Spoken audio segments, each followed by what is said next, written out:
ഈശ്വരി വൃഷഭാനുസുതേ ദേവി ഹരിപ്രിയേ വാഞ്ചാകൽപതരുഭ്യശ്ച കൃപാ സിന്ധുഭ്യേവ പതിതാനാം പാവനേഭ്യോ വൈഷ്ണവേഭ്യോ നമോ നമഃ. ജയ ശ്രീകൃഷ്ണ ചൈതന്യ പ്രഭോ നിത്യാനന്ദ ശ്രീ അദ്വൈത ഗദാധര ശ്രീവാസാദി ഗൗരഭക്തവൃന്ദ. ഹരേ കൃഷ്ണ കൃഷ്ണ കൃഷ്ണ ഹരേ ഹരേ ഹരേ രാമ രാമ രാമ ഹരേ ഹരേ. സർവത്ര ഗോവിന്ദ നാമ സങ്കീർത്തനം ഗോവിന്ദ ഗോവിന്ദ. ഓം നമോ ഭഗവതേ വാസുദേവായ. ഓം നമോ ഭഗവതേ വാസുദേവായ. ഓം നമോ ഭഗവതേ വാസുദേവായ. ഹരേ കൃഷ്ണ.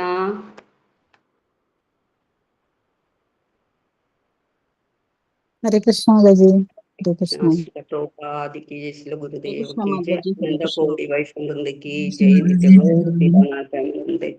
ഹരി ഹരി ബോൾ. ഹരേ കൃഷ്ണ. എല്ലാവർക്കും എൻ്റെ വിനീത പ്രണാമം. ഇന്നത്തെ നമ്മളുടെ ഭാഗവതം ക്ലാസ്സിലേക്ക്, ശ്രീകൃഷ്ണ ബുക്കിൻ്റെ ഗ്രന്ഥത്തിൻ്റെ ക്ലാസ്സിലേക്ക് എല്ലാവർക്കും സുസ്വാഗതം. ഇന്ന് നമ്മൾ എടുക്കാൻ പോകുന്ന ഭാഗം ഭഗവാന്റെ ബാലലീലകളിൽ ഒരു ഭാഗം 11ാമത്തെ ആണ്. അത് ബകാസുരവധം. ഓക്കെ, ബത്സാസുരനെയും ബകാസുരനെയും ഒക്കെ വധിക്കുന്ന ആ 2 ഭാഗങ്ങളാണ് ഇന്നത്തെ അധ്യായത്തിൽ നമുക്ക് വന്നിട്ടുള്ളത്. ഓക്കെ, അപ്പോൾ പിന്നീട് ഗോകുലവാസികളൊക്കെ ഗോകുലം ഉപേക്ഷിച്ചിട്ട് വൃന്ദാവനത്തിലേക്കുള്ളവരുടെ യാത്ര, അവിടെ അവർ ചെല്ലുന്നതും അവിടെ വെച്ചിട്ടാണ് ഈ 2 കാര്യങ്ങൾ. അപ്പം അങ്ങനെ അതാണ് നമുക്ക് ഇന്നത്തെ ഭാഗത്തിലൂടെ കാണാനുള്ളത്. ഓക്കെ, എല്ലാവരും ആയോ? സ്റ്റാർട്ട് ചെയ്യട്ടെ മാതാജി? തുടങ്ങാം മാതാജി. വന്നോളും, എല്ലാവരും എത്തിക്കോളും. ഹരേ കൃഷ്ണ. ശരി. ഓക്കെ, ഹരിബോ.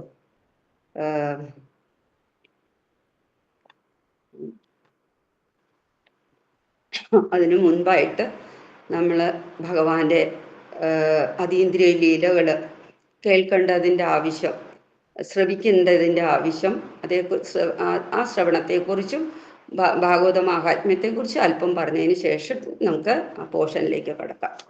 ഇവിടെ നമ്മൾ പറഞ്ഞു അല്ലേ, ശ്രവണശക്തിയെക്കുറിച്ച്. ശ്രവണം, കീർത്തനം, സ്മരണം, പാദസേവനം, അർച്ചനം, വന്ദനം, ദാസ്യം, സഖ്യ, ആത്മനിവേദനം എന്ന് പറയുന്ന 9 പ്രോസസ്സ് ഉണ്ട്. 9 പ്രോസസ്സ് അല്ല, 90 പ്രോസസ്സ് ഉണ്ട് ആക്ച്വലി. പക്ഷെ ഈ 9 ചെയ്യാനായിട്ടാണ് നമ്മളോട് പറയുന്നത്. അതിൽ തന്നെ ആ 9 പ്രോസസ്സിൽ, ആ ശ്രവണം പ്രോസസ്സിൽ തന്നെ അതിൻ്റെ ഡിവിഷൻസ് ആയിട്ട് അനേകം കാര്യങ്ങളൊക്കെ ഉണ്ട്. അപ്പോൾ അങ്ങനെ പോകുമ്പോൾ ശ്രവണത്തിന് ഏറ്റവും ശ്രേഷ്ഠമായ സ്ഥാനം കൊടുത്ത് പറഞ്ഞിരിക്കുന്നത്, ശ്രവിക്കുമ്പോൾ ഭഗവാന്റെ അതീന്ദ്രിയ ലീലകളൊക്കെ കേൾക്കുമ്പോഴാണ് അത് നമുക്ക് മനസ്സിലേക്ക് കടക്കുക. കേൾക്കുമ്പോൾ അത് കീർത്തിക്കാൻ തോന്നും. കീർത്തനം അത് നാവുകൊണ്ട്, അല്ലെ? ശ്രവണം കാതുകൊണ്ട്, കീർത്തനം നാവുകൊണ്ട്, പിന്നെ നമ്മുടെ സ്മരണമാണ് നമ്മുടെ ബ്രെയിൻ കൊണ്ട്, നമ്മുടെ ഹൃദയം കൊണ്ടൊക്കെ സ്മരിക്കുക.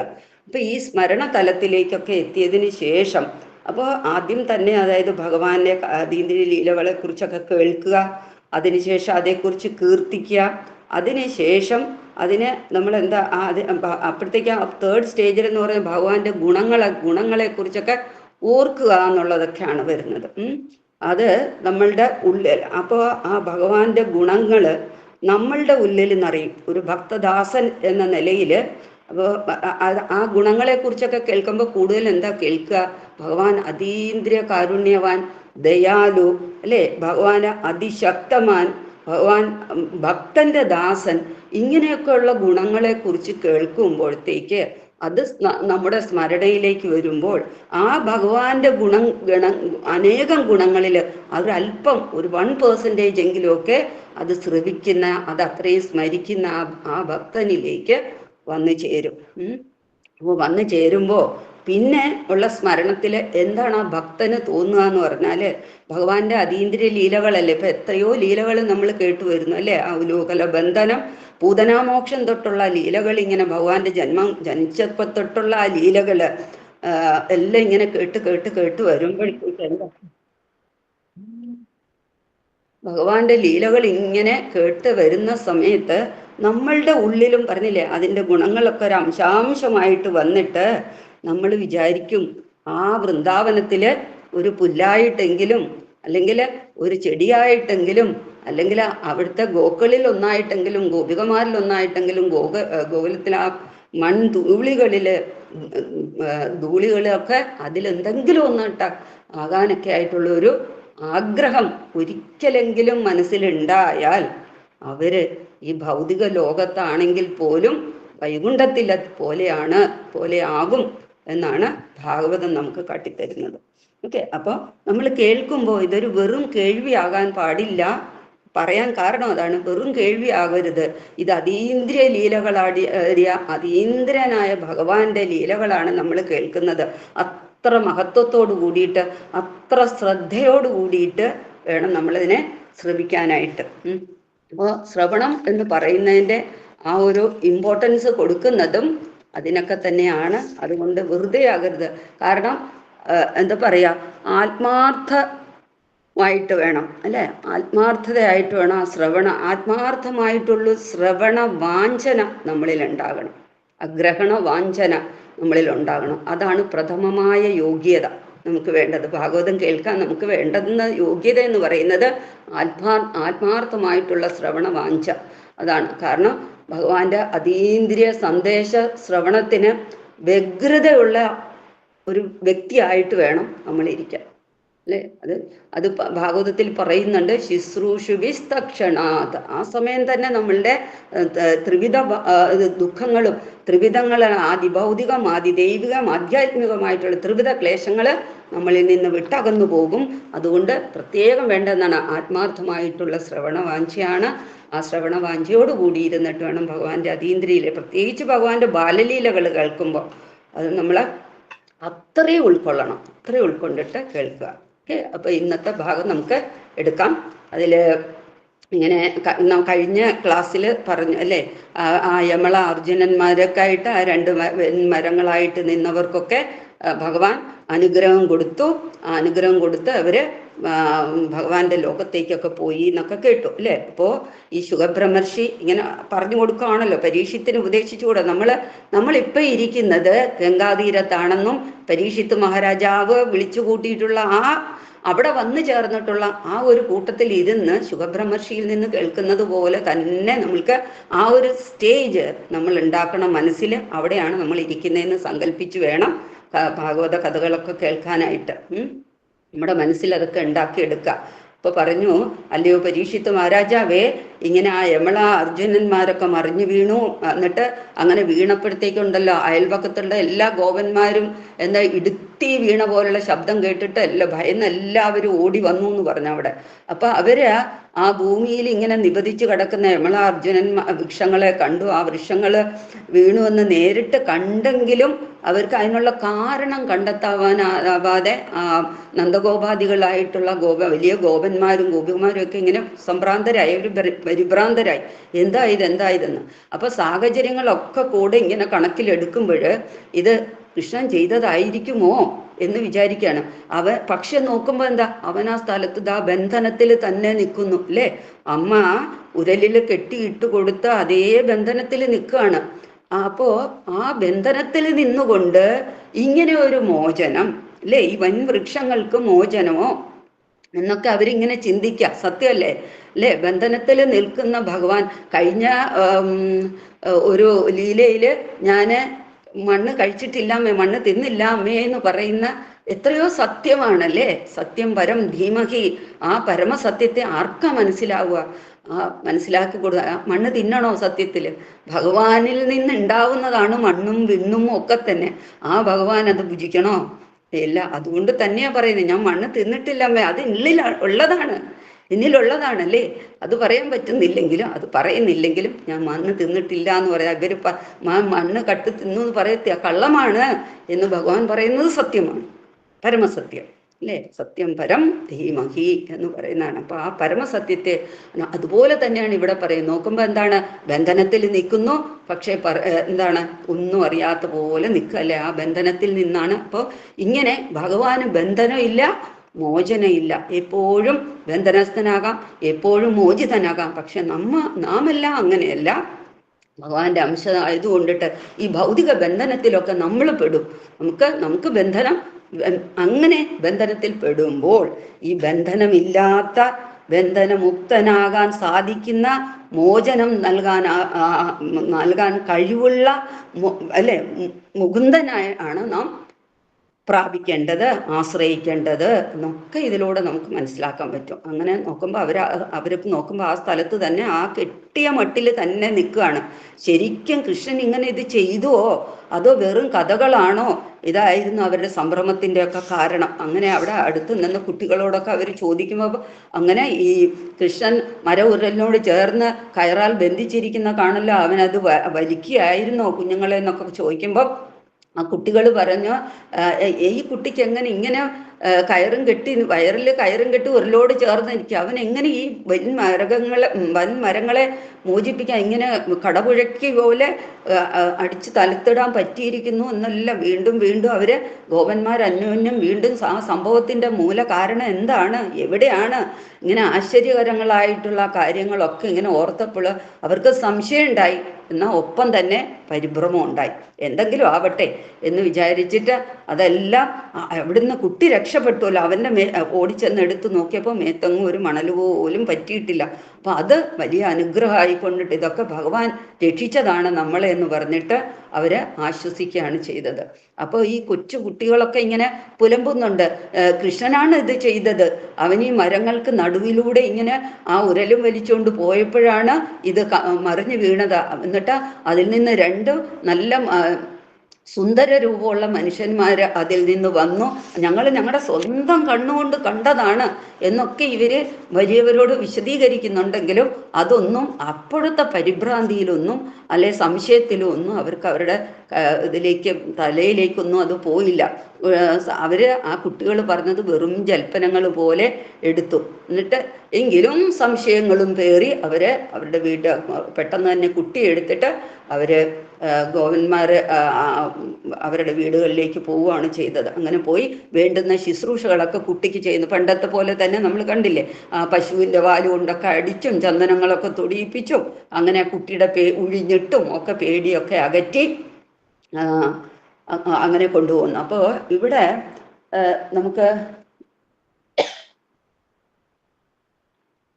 ഈ ഉലൂഖല ബന്ധനത്തിന്റെ ആ ഒരു പൊരുള് തന്നെ ഇവിടെ പറയുന്നുണ്ട്. അപ്പോൾ നന്ദമഹാരാജാവ് നോക്കിയപ്പോൾ കൃഷ്ണന് അല്ലെ അമ്മ കെട്ടിയിട്ടിരിക്കുക, അതുപോലെ ഒന്നും ചെയ്യാത്തതാണ് യശോദ. പക്ഷെ ഇവിടെയാണ് നമുക്ക് മനസ്സിലാക്കി തരുന്നത് ഭഗവാന് ആ മാതാവായ യശോദയ്ക്ക് പ്രിയപ്പെട്ടവനാണ് അല്ലേ. എങ്ങനെ നന്ദഗോപുരം ചിന്തിക്കാൻ എങ്ങനെ കെട്ടിയിടാൻ സാധിച്ചു എന്ന് അത്ഭുതം തോന്നിയെങ്കിലും പിന്നെ പെട്ടെന്നൊരു സെക്കൻഡിൽ ആ ചിന്തയും വരുന്നു. കൃഷ്ണന് അമ്മയുമായിട്ട് അതിയായ സ്നേഹമുണ്ട്, ആ സ്നേഹത്തിൻ്റെ കൈമാറ്റമായിരിക്കാം ഇത്. അപ്പോൾ അത്രയും ക്രൂരമായിട്ടൊന്നും അവനെ അങ്ങനെ കെട്ടിയിടാൻ യശോദയ്ക്ക് ഒരിക്കലും തോന്നില്ല. പക്ഷെ ആ സ്നേഹ പ്രകടനങ്ങളുടെ ഭാവമാണ് ഇവിടെ കാണുന്നത്. അതിൻ്റെ അർത്ഥം മനസ്സിലാക്കിയ നന്ദഗോപര് ആശ്വാസം കൊണ്ടു പുഞ്ചിരി തൂകിക്കൊണ്ട് കൃഷ്ണനെ മോചിപ്പിച്ചു. അങ്ങനെ ആ പരമദിവ്യോത്തമ പുരുഷനായ കൃഷ്ണൻ ജീവാത്മാക്കളെ ഒക്കെ ഇങ്ങനെയാണ് ഫലോദിഷ്ടമായിട്ടുള്ള കർമ്മങ്ങളിൽ നിന്നിട്ട് ബന്ധിപ്പിക്കുന്നത്. പെട്ടെന്ന് അവർക്ക് ഇത് വന്നു അല്ലേ, മറന്നു അല്ലെ, ഇങ്ങനെ ആയിരിക്കാന്നൊന്ന് ഒരു നിമിഷം ചിന്തിച്ചു. അപ്പൊ ഇടയ്ക്ക് ഇങ്ങനെ ഈ ഗർഗമുനി ഉരുവിട്ട് കൊടുത്ത ആ ഭാഗങ്ങള് ഒന്ന് ചിന്തയിലേക്ക് വരും നന്ദഗോപർക്ക്, പിന്നെ അത് മറന്നുപോകും. കാരണം ആ ചിന്തയില് തന്നെ കാണാൻ ഭഗവാൻ ആഗ്രഹിക്കുന്നില്ല. അതാണ് അവിടുത്തെ പ്രാധാന്യം. ഭഗവാൻ എന്താണ്, ഇവരുടെ സ്നേഹവാത്സല്യങ്ങളാണ് വേണ്ടത്. തന്നെ ഭഗവാനായി കണ്ടു പൂജിക്കുന്നത് ഭഗവാൻ വേണ്ട, ഇവരുടെ ഈ സ്നേഹവാത്സ്യങ്ങൾ. കാരണം അവർക്ക് ആ സ്നേഹവാത്സല്യങ്ങൾ കൈമാറ്റം ചെയ്യുമ്പോഴാണ് അവരുടെ ഉള്ള ആനന്ദിക്കുന്നത്, അവരുടെ മനസ്സ് ആനന്ദിക്കുന്നത്, ആ ആനന്ദമാണ് എൻ്റെ ആനന്ദം എന്ന് മനസ്സിലാക്കിയിട്ട് അവരെ ഗോകുലവാസികളെ മുഴുവൻ ആനന്ദ സാഗരത്തിൽ ആറാടിക്കുകയാണ് ഭഗവാന്റെ ജോലി. അങ്ങനെയാണ്. അപ്പോൾ യശോദയും നന്ദഗോപരെയും ഒക്കെ പുത്രവാത്സല്യത്താൽ ഇങ്ങനെ ബന്ധിരതയാക്കി. അങ്ങനെ അതാണ് ഭഗവാന്റെ ലീല. ആ ലീലയിൽ അങ്ങേയറ്റം ആഹ്ലാദം കൊള്ളുകയാണ് ഭഗവാൻ. അങ്ങനെ അപ്പോൾ ഗോപികമാർ പറയും, എന്താണ് പറയുക, പ്രിയപ്പെട്ട കണ്ണ, ഒരിടത്ത് കളിക്കാൻ ചെല്ലുമ്പോൾ അവർ പറയും, പ്രിയപ്പെട്ട കണ്ണ, നീ ഒന്ന് നൃത്തം വെച്ചാൽ ഞാൻ മധുരപലഹാരം തരാം, കൈ നിറയെ വെണ്ണ തരാം, ഇങ്ങനെയൊക്കെ പറഞ്ഞ് അവർ പലതരത്തിലും ഭഗവാനെ ഇങ്ങനെ പ്രോത്സാഹിപ്പിക്കും. ആ പ്രോത്സാഹനം അവരിൽ നിന്ന് എന്തിനാണ് ആ വാക്കുകൾ വരുന്നത്? അവര് അങ്ങനെ ഭഗവാൻ ആനന്ദിക്കുമ്പോൾ, ഭഗവാൻ അങ്ങനെ ഒരു ചുവട് വെക്കുമ്പോൾ അവരുടെ ഉള്ളിലെ ആനന്ദം നിറയുന്നത് ഭഗവാന് മാത്രമേ മനസ്സിലാവുള്ളൂ. പാവം ഗോപികമാർക്ക് മനസ്സിലാവില്ല, ഗോപന്മാർക്കും മനസ്സിലാവുന്നില്ല. അവരാനന്ദിക്കുന്നതൊന്നും അവർക്ക് മനസ്സിലാവുന്നില്ല. ആനന്ദം ഉണ്ട്, പക്ഷെ അതീന്ദ്രിയ ആനന്ദം അതിലും കൂടുതൽ ഭഗവാൻ അനുഭവിക്കുന്നു. അപ്പൊ ഇങ്ങനെയുള്ള കൈമാറ്റ വ്യവസ്ഥയാണ് അവിടെ നടക്കുന്നത്. ഈ സമയമൊക്കെ പരമശക്തനായിട്ട് ഭഗവാന് അവരുടെ കയ്യില് ഒരു മരപ്പാവ പോലെയാണ്. നോക്കിക്കേ, ബ്രഹ്മാദി ദേവേന്ദ്രന്മാരെ പോലും, ദേവേന്ദ്രൻ, ബ്രഹ്മദേവൻ, മഹാദേവൻ തുടങ്ങിയ അനേകം വരുണൻ, അല്ലേ, ഇന്ദ്രൻ, ഇങ്ങനെയുള്ള അനേകം ദേവന്മാരെ തൻ്റെ ചൊൽപ്പടിക്ക് നിർത്തിക്കൊണ്ട് അവരെ കളിപ്പാവകളാക്കുന്ന ഭഗവാൻ കേവലം യാതൊരു പാണ്ഡിത്യവുമില്ല, വിദ്യാഭ്യാസ സമ്പന്നരൊന്നുമല്ല, ധനത്തിലും പദവിയിലും അലങ്കാരങ്ങളിലും ഒന്നും വളരെയധികം പ്രഗത്ഭതയൊന്നും ഇല്ലെങ്കിലും വെറും ആദിവാസികളെ പോലുള്ള വ്രജവാസികളുടെ മുന്നിൽ ഭഗവാൻ വെറും ഒരു മരപ്പാവയെ പോലെ ഇങ്ങനെ കളിക്കുന്നു. നോക്കോ, എത്ര ആനന്ദം അവർക്ക് ഉണ്ടാക്കി കൊടുക്കാം എന്നത് മാത്രമാണ് ഭഗവാന്റെ ലക്ഷ്യം. അവരെ ആനന്ദിപ്പിക്കുക. അവിടെ വേറൊന്നും ഭഗവാന് തോന്നുന്നില്ല. അങ്ങനെ അവരുടെ കയ്യിലെ മരപ്പാവ, അവര് ആടാൻ പറയുമ്പോൾ ആടും, പാടാൻ പറയുമ്പോൾ പാടും, അങ്ങനെ ആനന്ദിക്കുകയാണ്. അങ്ങനെ ചിരിച്ചിട്ട് ആ ഗോപികമാരുടെ ഇഷ്ടത്തിനൊത്ത് ഭഗവാൻ നൃത്തം ചെയ്യുന്നു. ചിലപ്പോഴവർ പറയുന്നതായിട്ട് ഉറക്കെ പാട്ടുപാടും, ഓടക്കുഴലൂതാൻ പറയുമ്പോൾ ഓടക്കുഴലൂതും. ഇങ്ങനെ സ്വയം മാത്രമല്ല, ഗോപന്മാരെ കൊണ്ടും ചെയ്യിക്കും, അതുപോലെ തന്നെ കൃഷ്ണ ബലരാമനെ കൊണ്ടും ചെയ്യിക്കും. ഇങ്ങനെ കളിച്ച ആനന്ദത്തോടു കൂടി നിൽക്കുന്നത്. അപ്പൊ ചിലപ്പോൾ യശോദാമ്മ കൂട്ടുകാരികളായിട്ടുള്ള ഗോപികമാരും കൃഷ്ണനോട് ചിലപ്പോൾ ഓരോ സാധനം കുറച്ച് നടന്നൊക്കെ തുടങ്ങി, കുറച്ച് കഴിയുമ്പോൾ നന്ദഗോപരും പൂജയ്ക്ക് ഇരിക്കുവാണെങ്കിൽ ആ ഇരിക്കുന്ന ഇതില്ലേ പലക, അതെടുത്തുകൊണ്ട് വരാൻ പറയും, വിളക്കെടുത്തുകൊണ്ട് വരാൻ പറയും. അപ്പൊ ചിലതൊക്കെ ഓടിപ്പോയിട്ട് എടുത്തിട്ട് വരും. കൃഷ്ണ ബലരാമന്മാർ തമ്മിൽ ഇങ്ങനെ വടംവലിയാണ്, ആര് പോയെടുക്കുക ആര് പോയെടുക്കുക. അപ്പൊ കേൾക്കുന്ന ഉടനെ തന്നെ അത് പോയിട്ട് എടുത്തിട്ട് വരും. അപ്പോൾ അതിന് ഓട്ട വേണം. അങ്ങനെ ഓടി എടുത്തിട്ട് വരും. ചില സമയം പാവത്തിന് പൊക്കാൻ പറ്റില്ല, ബലദേവന് എടുത്തിട്ട് വരും, സങ്കടത്തോട് കൂടിയിട്ട് നിൽക്കും. പക്ഷെ ചിലത് ഓടിപ്പോയി എടുത്തിട്ട് വരാം. അപ്പൊ നന്ദഗോപർ ഓടിപ്പോയിട്ട് അത് വാങ്ങിയിട്ട് വരാം, അല്ലെ യശോദാമ്മ പോയിട്ട് എടുത്തിട്ട് വരാം. അപ്പൊ ചില കാര്യങ്ങൾ നോക്കണേ, ആരാ ഇത് എടുക്കാൻ പാടില്ലാത്ത തരത്തില് ആ ചുണ്ടൊക്കെ പിളർന്നിങ്ങനെ സങ്കടം വരുന്ന പോലെ കാണിച്ചു നിൽക്കുന്നത്, അല്ലേ? അത് ഈ ലോകം മുഴുവൻ താങ്ങി നിർത്തുന്ന ഭഗവാൻ. അപ്പൊ ഇങ്ങനെ ഇതൊക്കെ എന്തിനാ ചെയ്യുന്ന? ആ അമ്മമാരുടെ ആജ്ഞാപിക്കുമ്പോൾ താനൊരു ദാസനെ പോലെ അത് ചെയ്യുന്നതൊക്കെ, അതൊക്കെ ചെയ്യാൻ ശ്രമിക്കുന്നതൊക്കെ അവരെ ആനന്ദിപ്പിക്കാൻ വേണ്ടിയിട്ടാണ്. അതൊക്കെ എടുത്തുയർത്താൻ പറ്റാത്തവനെ പോലെ നിന്നൊക്കെ കാണിക്കുന്നതൊക്കെ പ്രിയ ബന്ധുക്കൾക്ക് ഭഗവാൻ ആനന്ദം നൽകാനായിട്ടാണ്.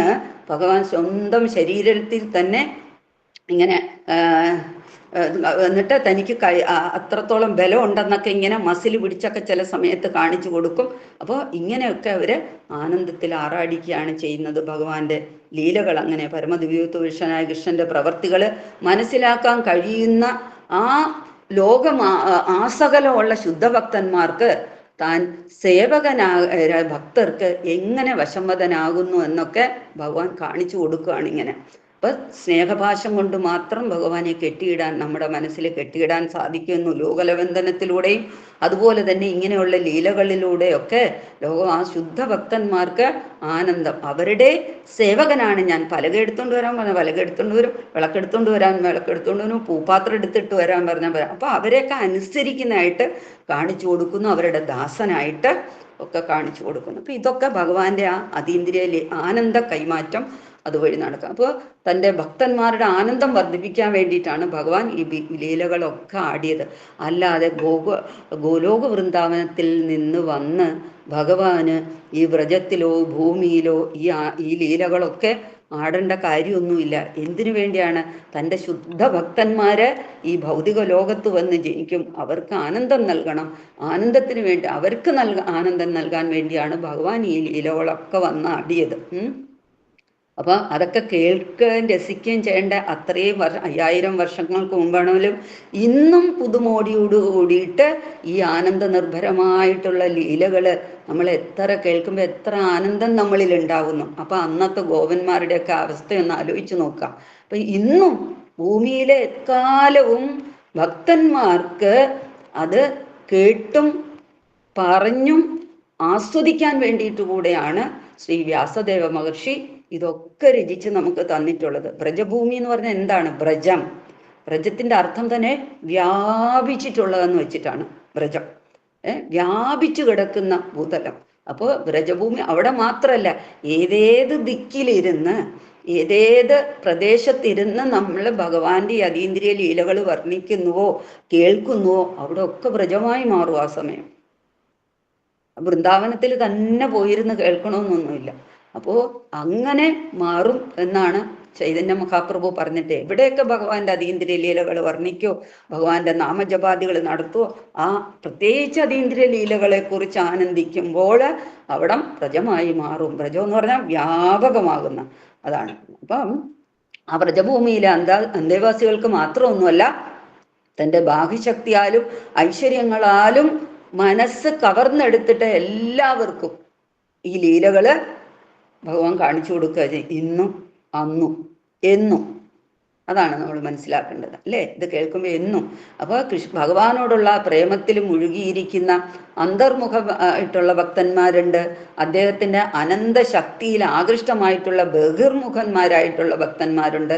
അങ്ങനെ തൻ്റെ സേവകർക്ക് കീഴ്പ്പെടാൻ ആഗ്രഹിക്കുന്നുവെന്ന് ഭഗവാൻ വെളിവാക്കി കൊടുക്കുന്നതാണ് ഭഗവാന്റെ അതീന്ദ്രിയ ലീലകൾ. ഞാൻ എൻ്റെ ഭക്തന്മാർക്ക് വശപ്പെട്ടു പോണു, വശമ്മതനാണ്, അവർക്കെന്നെ കെട്ടിയിടാൻ പറ്റും, അവർക്കെന്നെ ദാസനാക്കാൻ പറ്റും എന്നൊക്കെ ഉള്ളത് ഭഗവാന്റെ അതീന്ദ്രിയ ലീലകളിലൂടെ കാണിച്ചു കൊടുക്കുന്നു എന്ന് പറയാം. അങ്ങനെ ഒരു ദിവസം ഇവിടെ വൃന്ദാവനത്തിൽ അവിടെ ഒരു പഴക്കച്ചവടക്കാരി ഇങ്ങനെ വരികയാണ്.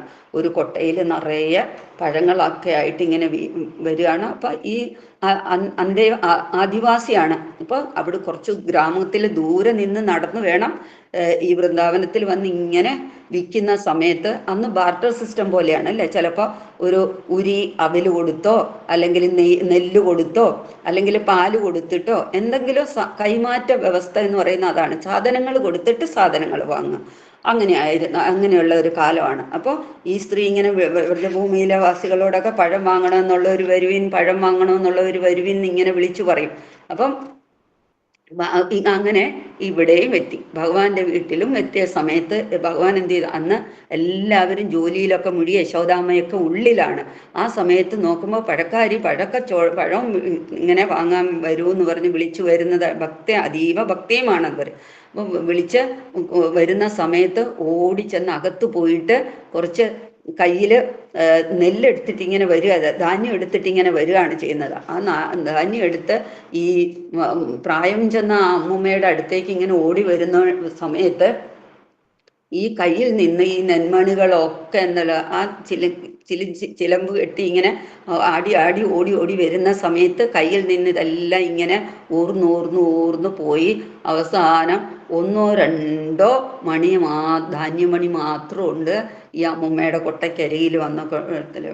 അപ്പോൾ ആ അമ്മൂമ്മ പറഞ്ഞു, എന്താ പറഞ്ഞ, ഒരു വിഷമവും ഇല്ല, ഉണ്ണിക്ക് വേണോ പഴം എന്ന് ചോദിച്ചിട്ട് ആ 2 ധാന്യമണികള് ആ കൊട്ടയിലേക്ക് ചൊരിയുകയും അതൊന്നും നോക്കാതെ തന്നെ ആ അമ്മൂമ്മ ആ നല്ല അതിൽ നിന്ന് ശ്രേഷ്ഠമായ പഴങ്ങൾ എടുത്ത് ആ ഉണ്ണിയുടെ കയ്യിൽ വെച്ചു കൊടുക്കുക. 1 2 പഴം വെച്ചപ്പോൾ തന്നെ കവിഞ്ഞൊഴുകി ആ തൃക്കൈകള്.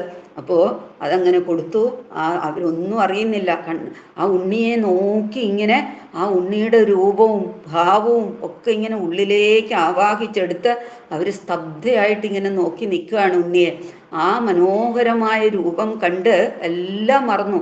തൻ്റെ പഴക്കച്ചവടവും മറന്നു, പഴക്കൊട്ടയും മറന്നു, എല്ലാം മറന്ന് കുറച്ച് നിമിഷം നേരെ ഇങ്ങനെ ആ ഉണ്ണിയെ നോക്കി നിന്നു പോയി എന്ന് പറയാം. ഇത് തന്നെ ഭഗവത്ഗീതയിൽ പറയുന്നുണ്ട്. എന്തെങ്കിലും ആവട്ടെ, അത് പത്രം പുഷ്പം ഫലം തോയം യോമേ ഭക്ത്യാ പ്രയശ്യതി എന്നാ പറയാ. എന്തെങ്കിലും മതി അല്ലേ. തദഹം ഭക്ത്യാ ഉപഹൃതം അശ്നാമി പ്രേതാത്മനഃ. എന്തെങ്കിലും മതി, ഒരു ഇലയോ പൂവോ അല്പം ജലമോ എന്തെങ്കിലും ഒന്ന്. പക്ഷെ എങ്ങനെ? ഭക്ത്യാ ഉപഹൃതം, ഭക്തിയോട്, പ്രേമഭക്തിയോടുകൂടി എനിക്ക് അർപ്പിക്കുന്ന പക്ഷം എന്തായിത്തീരും? യോമേ ഭക്ത്യാ പ്രയച്ഛതി. ആ ഇത്ര അത് സമ്പത്ത് അല്ല, അത് പ്രേമത്തോടു കൂടി നൽകുന്നവന് അങ്ങേയറ്റത്തെ ഭാഗ്യം ലഭിക്കും. നേരെ മറിച്ച് എനിക്ക് ഇത്രയും സമ്പത്തുണ്ടല്ലോ, എന്നാ കൃഷ്ണൻ എന്തെങ്കിലും കൊടുത്തു കളയാം, വല്ലതുമൊക്കെ കൊടുത്തു കളയാം എന്ന് പറഞ്ഞിട്ട് ആ മിഥ്യാഭിമാനിയായിട്ടുള്ള ഒരാൾ വല്ലതും കൊടുത്താലോ അത് കൃഷ്ണന് വേണ്ട, അത് ഭഗവാന് വേണ്ട അല്ലേ. ഭഗവാൻ അങ്ങനെ സമ്പൂർണനാണ് ഭഗവാൻ അല്ലേ. ആ ഭഗവാനിൽ നിന്ന് തന്നിട്ടുള്ള ഇതൊക്കെ എന്നാ എന്തെങ്കിലും ഒന്ന് പിടിച്ചോന്ന് പറഞ്ഞ് നമ്മൾ കൊടുക്കുന്ന. അപ്പം അങ്ങനെയല്ല ചെയ്യേണ്ടത്. ആ കൊടുക്കുന്നത് ഭഗവാൻ അർപ്പിക്കുക എന്നാണ്. അർപ്പിക്കുക എന്ന് പറയാം, കൊടുക്കുക എന്ന് പോലെയല്ല. അർപ്പണം. ആ അർപ്പണ മനോഭാവം നമുക്ക് പ്രേമഭക്തിയോടെ വേണം. പ്രേമഭക്തിയോടെ വേണം ആ അർപ്പണം ചെയ്യാനായിട്ട്. അപ്പോൾ ആ പഴവിൽപ്പനക്കാരി അത്യധികം സ്നേഹവാത്സല്യങ്ങളോടെയാണ് കൃഷ്ണൻ അത് കൊടുക്കുന്നത്. കൃഷ്ണ ധാന്യങ്ങൾ തന്നിട്ട് പകരം പഴങ്ങൾ വാങ്ങുവാനായിട്ട് വന്ന നിന്റെ കയ്യിൽ നിന്ന് ധാന്യമൊക്കെ ചോർന്നു പോയി, സാരമില്ല മോനെ എന്ന് പറഞ്ഞിട്ട് കണ്ണ എത്ര വേണമെങ്കിലും പഴങ്ങൾ ഇതാ എടുത്തോളൂ എന്ന് പറഞ്ഞാൽ ആ കൊട്ടയോടെ നീക്കി വെച്ച് കൊടുക്കുന്നു. ആ കുഞ്ഞിക്കൈകളിൽ കൊള്ളാവുന്ന അത്രയും പഴങ്ങളൊക്കെ നൽകുന്നു. പകരമോ അല്ലേ, പകരം അവരന്നേരം ഒന്നും അത് കണ്ടില്ല. ആ രൂപം മനസ്സിലിങ്ങനെ ധ്യാനിച്ചു കൊണ്ടിട്ട്, ആ മനസ്സിലിങ്ങനെ ഓർത്തു കൊണ്ടിട്ട് ആ കൊട്ട താൻ കൊണ്ടുവന്ന ആ വട്ടി, ആ കൊട്ടയെടുത്ത് തൻ്റെ തലയിൽ വെച്ച് അമ്മുമ്മ ഇങ്ങനെ നടന്നുപോയി. സ്വന്തം വീട്ടിലെത്തി കൊട്ട ഇറക്കി താഴെ വെച്ചപ്പോഴാണ് അതിലൊക്കെ വില കൂടിയ രത്നങ്ങളും മരതകങ്ങളും മുത്തുകളും പവിഴങ്ങളും കൊണ്ട് കൊട്ട നിറഞ്ഞിരിക്കുന്നു. ഇതാണ് സ്നേഹത്തോടും വാത്സല്യത്തോടും കൂടിയിട്ട് ഭഗവാന് നമ്മൾ എന്തു കൊടുത്താലും അത് കോടി മടങ്ങായിട്ട് ഭഗവാൻ അത് മടക്കിത്തരും. അത് ഈ അമ്മുമ്മയിലൂടെ നമുക്ക് കാട്ടിത്തരുന്നുണ്ട്.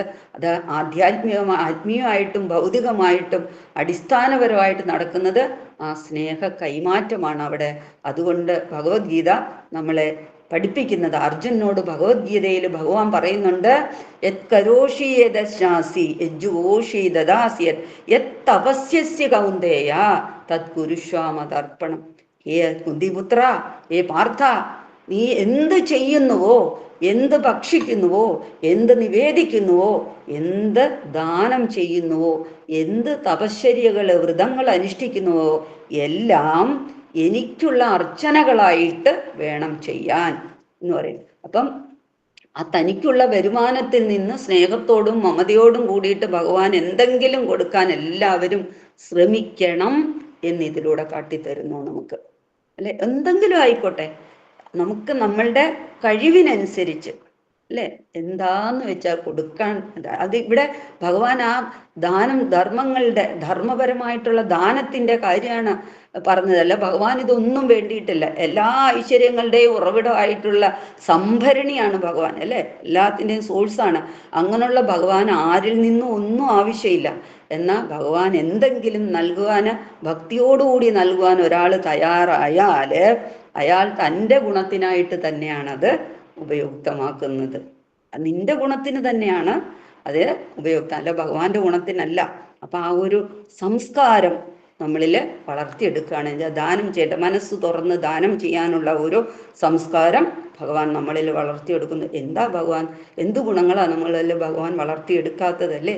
പക്ഷെ നമ്മളതൊന്നും മാനിക്കുന്നില്ല. ഒരു പക്ഷേ അറിവില്ലായ്മ കൊണ്ടാവാം, അല്ലെങ്കിൽ കൊണ്ടാകാം.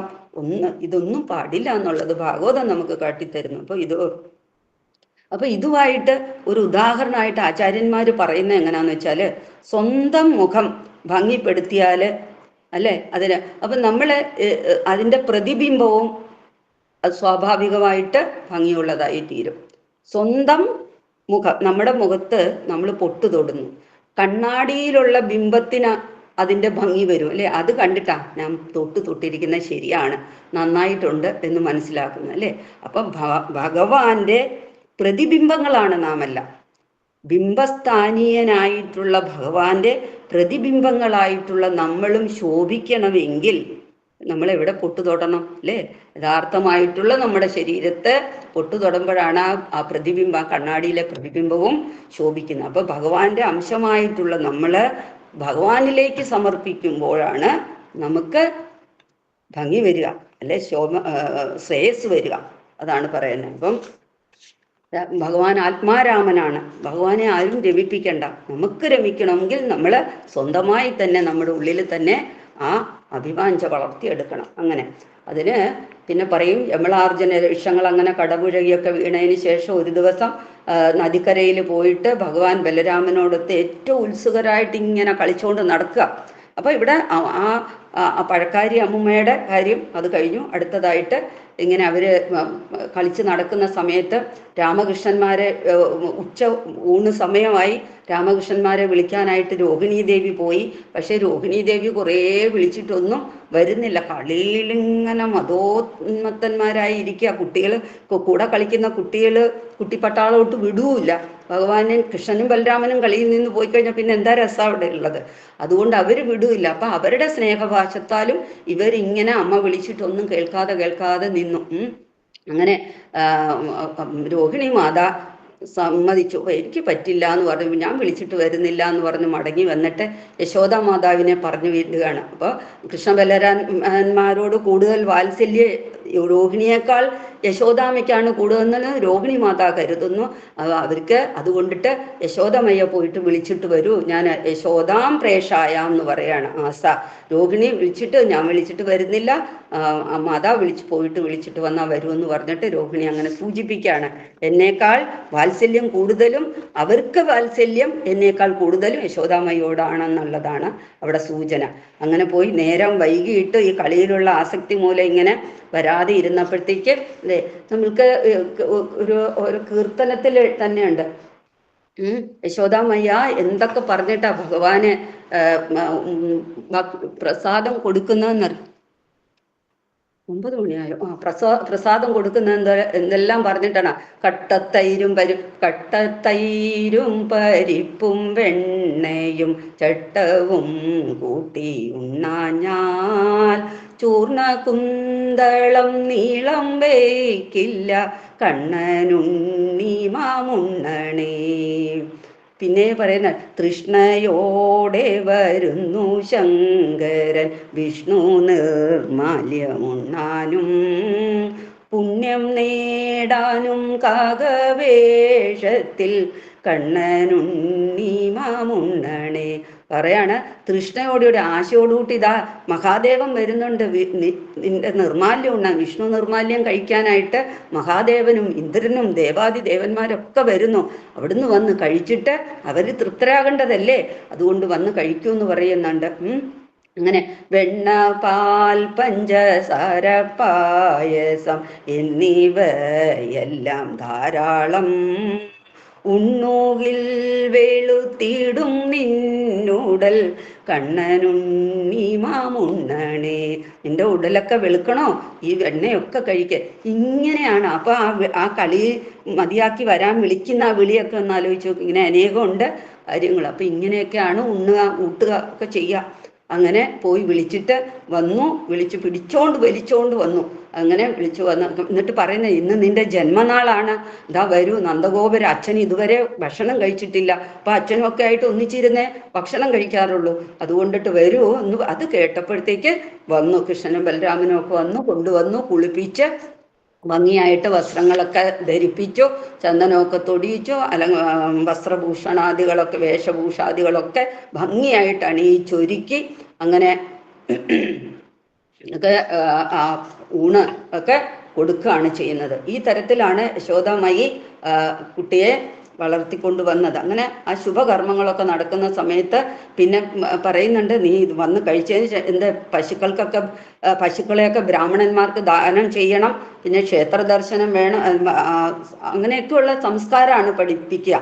വൈദിക സംസ്കാരം അനുസരിച്ച് അന്ന് പശുക്കളൊക്കെ ധാരാളം ഉണ്ടായിരുന്നു. പശുക്കുട്ടികളെയും പശുക്കിടാങ്ങളെയും അങ്ങനെയുള്ളതിനെയൊക്കെ ബ്രാഹ്മണന്മാർക്ക് ദാനം ചെയ്യും. അവരുടെ കാലൂട്ടി എന്ന് പറയും, കാലൊക്കെ കഴുകിച്ച് ആ വെള്ളം നമ്മളുടെ ശിരസിലൊക്കെ തളിച്ചിട്ട് പ്രോഷണം ചെയ്തിട്ട് അവർക്ക് ഊണും നൽകി, വസ്ത്രവും നൽകി, അതിനുശേഷമാണ് തന്നെ. അപ്പൊ ഇങ്ങനെയൊക്കെയാണ് അവരുടെ പിറന്നാൾ ദിവസമൊക്കെ ചെയ്തുകൊണ്ടിരുന്നത്. അപ്പൊ അതൊക്കെ ചെയ്യിക്കാനായിട്ടൊക്കെയാണ് വലിച്ചുകൊണ്ട് വരുന്നത്. അങ്ങനെയൊക്കെ ചെയ്യുന്നത്. അപ്പൊ ആത്മീയ ജീവിതത്തിൽ വളരെയധികം മുന്നേറിയവർ പോലും ഇതൊന്നും ഉപേക്ഷിക്കരുത് എന്ന് പറയാണ്. ഇതൊക്കെയാണ്. അപ്പൊ ആ ജന്മദിന ആഘോഷ ചടങ്ങുകളൊക്കെ ഇതിലൊന്ന് എന്തെങ്കിലുമൊക്കെ നമ്മൾ ചെയ്യണമെന്ന് പറയുന്നു. അതും ഭാഗവതം നമുക്ക് കാണിച്ചു തരുന്നത്. യജ്ഞങ്ങള്, നാമജപാദികൾ ചെയ്യുക, ദാനം കൊടുക്കുക, തപസ് ചെയ്യുക. അത് തപസ് എന്ന് പറഞ്ഞാൽ അമ്പലത്തിൽ പോയി തൊഴുക. ഇപ്പൊ കുട്ടികളെയൊക്കെ കൊണ്ട് അമ്പലത്തിൽ പോയി തൊഴുകിച്ച് ആ ബ്രാഹ്മണ ദക്ഷിണയൊക്കെ കൊടുക്കുക. അവിടുത്തെ മേൽശാന്തിക്കോ തിരുമേനിക്കോ പൂജാരിക്കൊക്കെ എന്തെങ്കിലും ദക്ഷിണ കൊടുക്കുക, അവർ തിരിച്ച് പ്രസാദം കൊടുക്കുക. ഇതൊക്കെയാണ് ഇന്ന് ചെയ്യാനുള്ള ആചാര മര്യാദകളൊക്കെ. ഇതൊക്കെ ചെയ്യണമെന്നൊക്കെ തന്നെ കാട്ടുന്നു.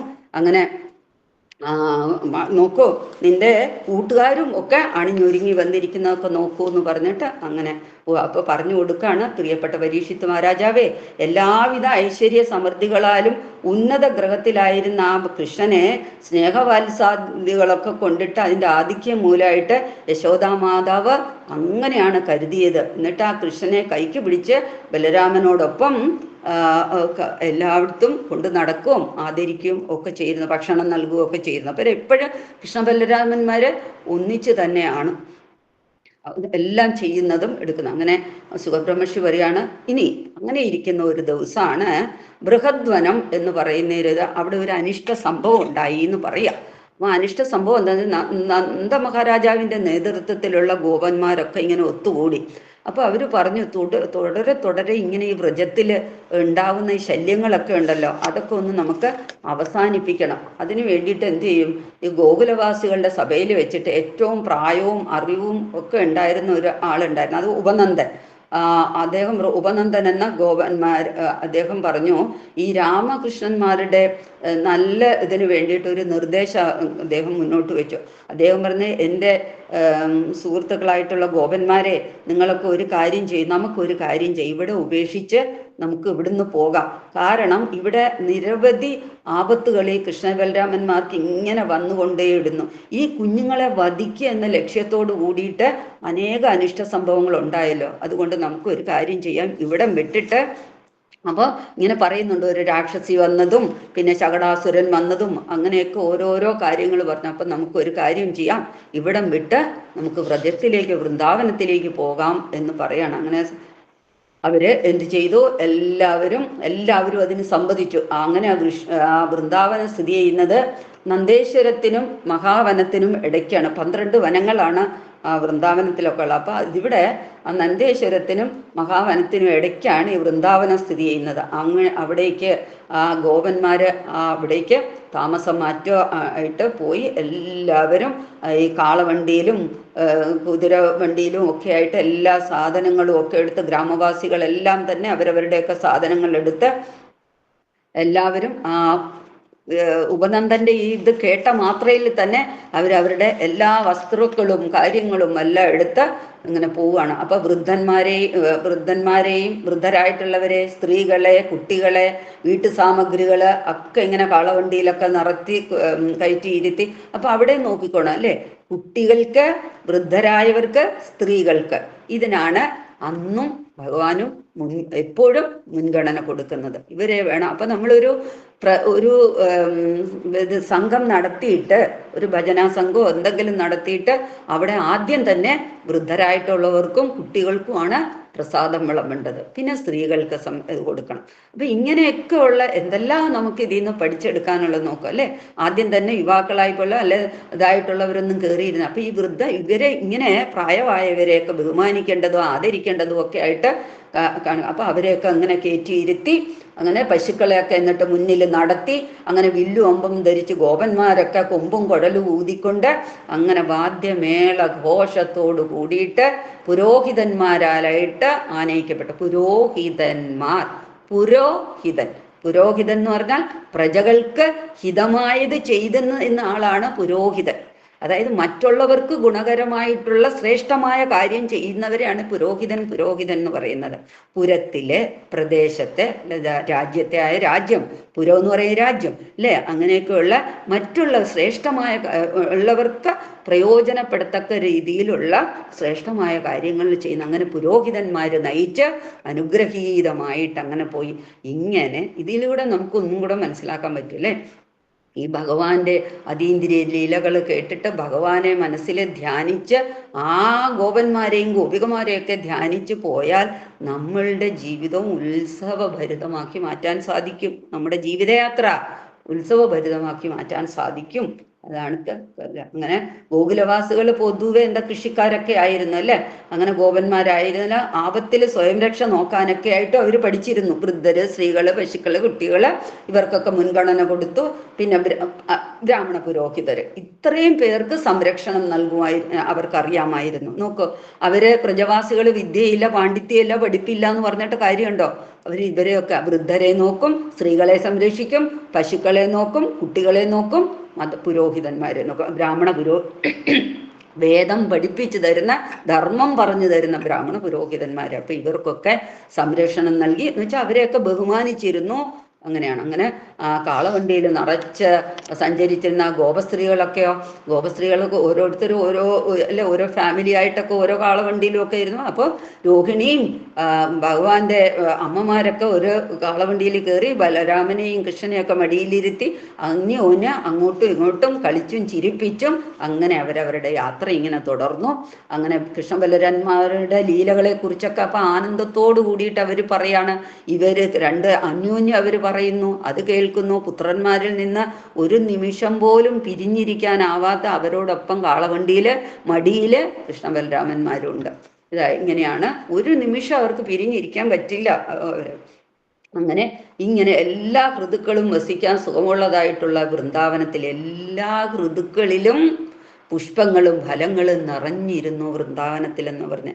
ചില ഋതുക്കളിൽ മാത്രമേ നമുക്ക് അറിയാവല്ലോ അല്ലെ, ചില പുഷ്പങ്ങൾ ഉണ്ടാവുള്ളൂ, ചില ഫലങ്ങൾ ഉണ്ടാവുള്ളൂ, എപ്പോഴും ഒന്നും എല്ലാം വിളയില്ല. പക്ഷേ വൃന്ദാവനത്തിൽ അങ്ങനല്ല, ഋതുക്കൾക്കൊന്നും ഒരു ഇതില്ല. ഏത് ഋതുവിലും എല്ലാം വിരിയും, എല്ലാ ഫലങ്ങളും ഉണ്ടാകും, കായ്ഫലങ്ങളെല്ലാം ഒരുപോലെ എപ്പോഴും നിറവാണ് എന്ന് പറയാണ്. അങ്ങനെയുള്ള ആ ഭാഗത്തേക്കൊക്കെ അവരെത്തി. അതിനുശേഷം പറഞ്ഞു കൊടുക്കുന്ന അല്ലെ, പരീക്ഷിത് മഹാരാജാവേ, ആ വൃന്ദാവനവും ഗോവർദ്ധനവും യമുനാ നദീതീരവും ഒക്കെ കണ്ടപ്പോഴത്തേക്ക് ബലരാമന്മാർക്ക് ആത്യന്തികമായിട്ടുള്ള സന്തോഷം ഉണ്ടായി എന്ന് പറയാം. ഭയങ്കര സന്തോഷമായവര്. ഇങ്ങനെ ആ കൃഷ്ണ ബലരാമ കുട്ടികളൊക്കെ ഇങ്ങനെ അവിടെ അവര് താമസമായി അല്ലേ, വീടുകളൊക്കെ ഉണ്ടാക്കി, കുടിലുകളൊക്കെ ഉണ്ടാക്കി. അങ്ങനെ വ്രജവാസികൾ അത്യന്ത ആനന്ദപുരസ്സരം അവിടെ നടന്നു. കുറച്ച് നാളൊക്കെ ഇങ്ങനെ കഴിഞ്ഞപ്പോഴത്തേക്ക് പശുക്കിടാങ്ങളെ ഒരു 4-5-6 വയസ്സൊക്കെ ആയപ്പോൾ പശുക്കിടാങ്ങളെയൊക്കെ പരിപാലിക്കാനുള്ള ജോലി കൃഷ്ണ ബലരാമന്മാരെ ഏറ്റെടുത്തു. വൈശ്യരാണല്ലോ. അപ്പോൾ ബലരാമൻ എന്ത് ചെയ്യും, കലപ്പയൊക്കെ കൊണ്ട് അച്ഛനൊക്കെ ജോലിക്ക് പോകുന്ന സമയത്ത് ആ വയലുകളിൽ പോയിട്ട് കലപ്പ കൊണ്ടുഴാനും അതേസമയം ഓടക്കുഴൽ ഊതിയിട്ടൊക്കെ പശുക്കളെ മേച്ച് കണ്ണനും കൂടെ കൂടി അങ്ങനെ അവര് നോക്കൂ, അത്ര കുട്ടിക്കാലത്ത് തന്നെ ജോലികളിൽ ഏർപ്പെടുന്നു. താങ്ങൾക്ക് വിധിച്ചിട്ടുള്ളതനുസരിച്ചിട്ടുള്ള ജോലികൾ, വൈശ്യർക്ക് കൃഷി അല്ലെ, ക്ഷത്രിയർക്ക് രാജ്യം രക്ഷിക്കാനുള്ള പരിശീലനം, ഔപചാരികമായിട്ടുള്ള വിദ്യ, ബ്രാഹ്മണർക്ക് ഇങ്ങനെ അവരവരുടേതായിട്ടുള്ള ഭാഗങ്ങളിൽ ആ ജോലി ചെയ്യാൻ കുട്ടിക്കാലത്ത് തൊട്ടേ ഒരു പരിശീലനം നൽകി എന്ന് പറയാം. ഇന്നത്തെയോ കുട്ടികൾ എന്തെങ്കിലും ചെയ്തോ, അയ്യോ അതൊന്നും ചെയ്യല്ലേ, അതൊന്നും നീ ചെയ്യാനുള്ളതല്ല, നീ വലിയ വൈറ്റ് കോളർ ജോബ് മാത്രം പഠിച്ച് ചെയ്യേണ്ടതാണ്, പഠിച്ച് വരാം. അപ്പൊ അങ്ങനെയൊന്നും അല്ല എന്ന് പറയാം. ഏതു ജോലിയും കുട്ടികൾക്ക് കുട്ടിക്കാലത്ത് തന്നെ അതിന്റെ പരിശീലനം കൊടുത്ത് മുന്നോട്ട് വരണം. ഒരു ജോലിയിലും ഒരു വിദ്യ അഭിമാനം വെക്കാൻ പാടില്ല, എന്തും കുട്ടികൾക്ക് ചെയ്യാം. അങ്ങനെയൊക്കെ ഉള്ളത് അങ്ങനെ ആ താമസ സ്ഥലത്ത് നിന്ന് അല്പം അകലെയല്ലാത്ത സ്ഥലത്ത് പോയിട്ട് കൃഷ്ണബലരാമന്മാർ കളിപ്പാട്ടോയും ഗോപന്മാരുമായിട്ട് ഇങ്ങനെ കളിക്കുകയും പശുക്കളെ മേച്ച് നടക്കുകയും ചെയ്യുന്ന സമയത്ത് ഒരു ദിവസം ഇങ്ങനെ ഓടക്കുഴലൂതി രസിക്കും, തന്നെ രസിക്കും, മറ്റുള്ളവരെ രസിപ്പിക്കും. അങ്ങനെ ഇരുന്ന സമയത്ത് ഒരു ഇങ്ങനെ പശുക്കളുമായിട്ടൊക്കെ കളിക്കുന്ന സമയത്താണ് അവിടേക്ക് ഒരു പശുക്കുട്ടി വന്നു കയറി ഈ കൂട്ടത്തിലേക്ക്. ഈ കുട്ട ശബ്ദമൊക്കെ ഇങ്ങനെ അനുകരിക്കും, പല പല മൃഗങ്ങളുടെ ശബ്ദങ്ങളൊക്കെ അനുകരിക്കും. അപ്പം രണ്ട് സെറ്റായിട്ട് നിന്നുകൊണ്ട് അപ്പുറത്തുള്ളവര് അഭിനയിച്ച് കാണിക്കും, ഉടനെ തന്നെ ഇപ്പുറത്തുള്ളവര് അനുകരിച്ചു കാണിക്കും. അഭിനയിച്ചും അനുകരിച്ചും അനുസരിച്ചും ഇങ്ങനെ കളി ആടുന്ന സമയം. അപ്പം മിമിക്രി ഒന്നും ഇന്നുണ്ടായതല്ല, ആ കാലത്ത് തന്നെ ഉണ്ട്. പല മൃഗങ്ങളുടെയും പക്ഷികളുടെയൊക്കെ ശബ്ദങ്ങൾ അനുകരിച്ചിരുന്നു, അപ്പോൾ അതൊക്കെ അങ്ങനെ കളിച്ചുകൊണ്ട് നിൽക്കുന്ന അതിൻ്റെ ഇടയിലേക്ക് ഒരു കിടാവിനെ പോലെ ഒരു വന്നിങ്ങനെ കയറി. തൈക്കിടാങ്ങളെ വെച്ചുകൊണ്ടിരിക്കുന്ന സമയത്ത് കൃഷ്ണന് എല്ലാം അറിയാമെങ്കിലും ആ ഒരു അസുരനാണ് ഈ കാലിക്കൂട്ടത്തിൽ വേഷം മാറിയിട്ട് വന്ന് കയറിയിരിക്കുന്നത്. മുഗ്ധ ഇവ എന്ന് പറയുന്നത്. അപ്പോൾ ബലദേവന് ചെറിയൊരു സൂചന, കണ്ണുകൊണ്ട് ഒരു സൂചന കൊടുത്തു, ഇങ്ങനെ ഒരുത്തം വന്ന് കയറിയിട്ടുണ്ട്, അസുരനാണെന്നൊക്കെ. എന്നിട്ട് കളിച്ചിങ്ങനെ നിൽക്കുന്ന സമയത്തില് ഭഗവാൻ എന്ത് ചെയ്തു, ആ അസുരന്റെ പിൻകാലുകളിലും വാലിലും ചേർത്തിങ്ങനെ പിടിച്ചിട്ട് അവനെ ശക്തമായിട്ട് ചുഴറ്റി അടിച്ചു. എന്നിട്ട് ചുഴറ്റി ഒരൊറ്റ ഏറ് കൊടുത്തു. അല്ലേ, അവിടെ ഒരു കവിത്ത വൃക്ഷം എന്ന് പറയുന്ന വൃക്ഷം നിൽക്കുന്നുണ്ടായിരുന്നു.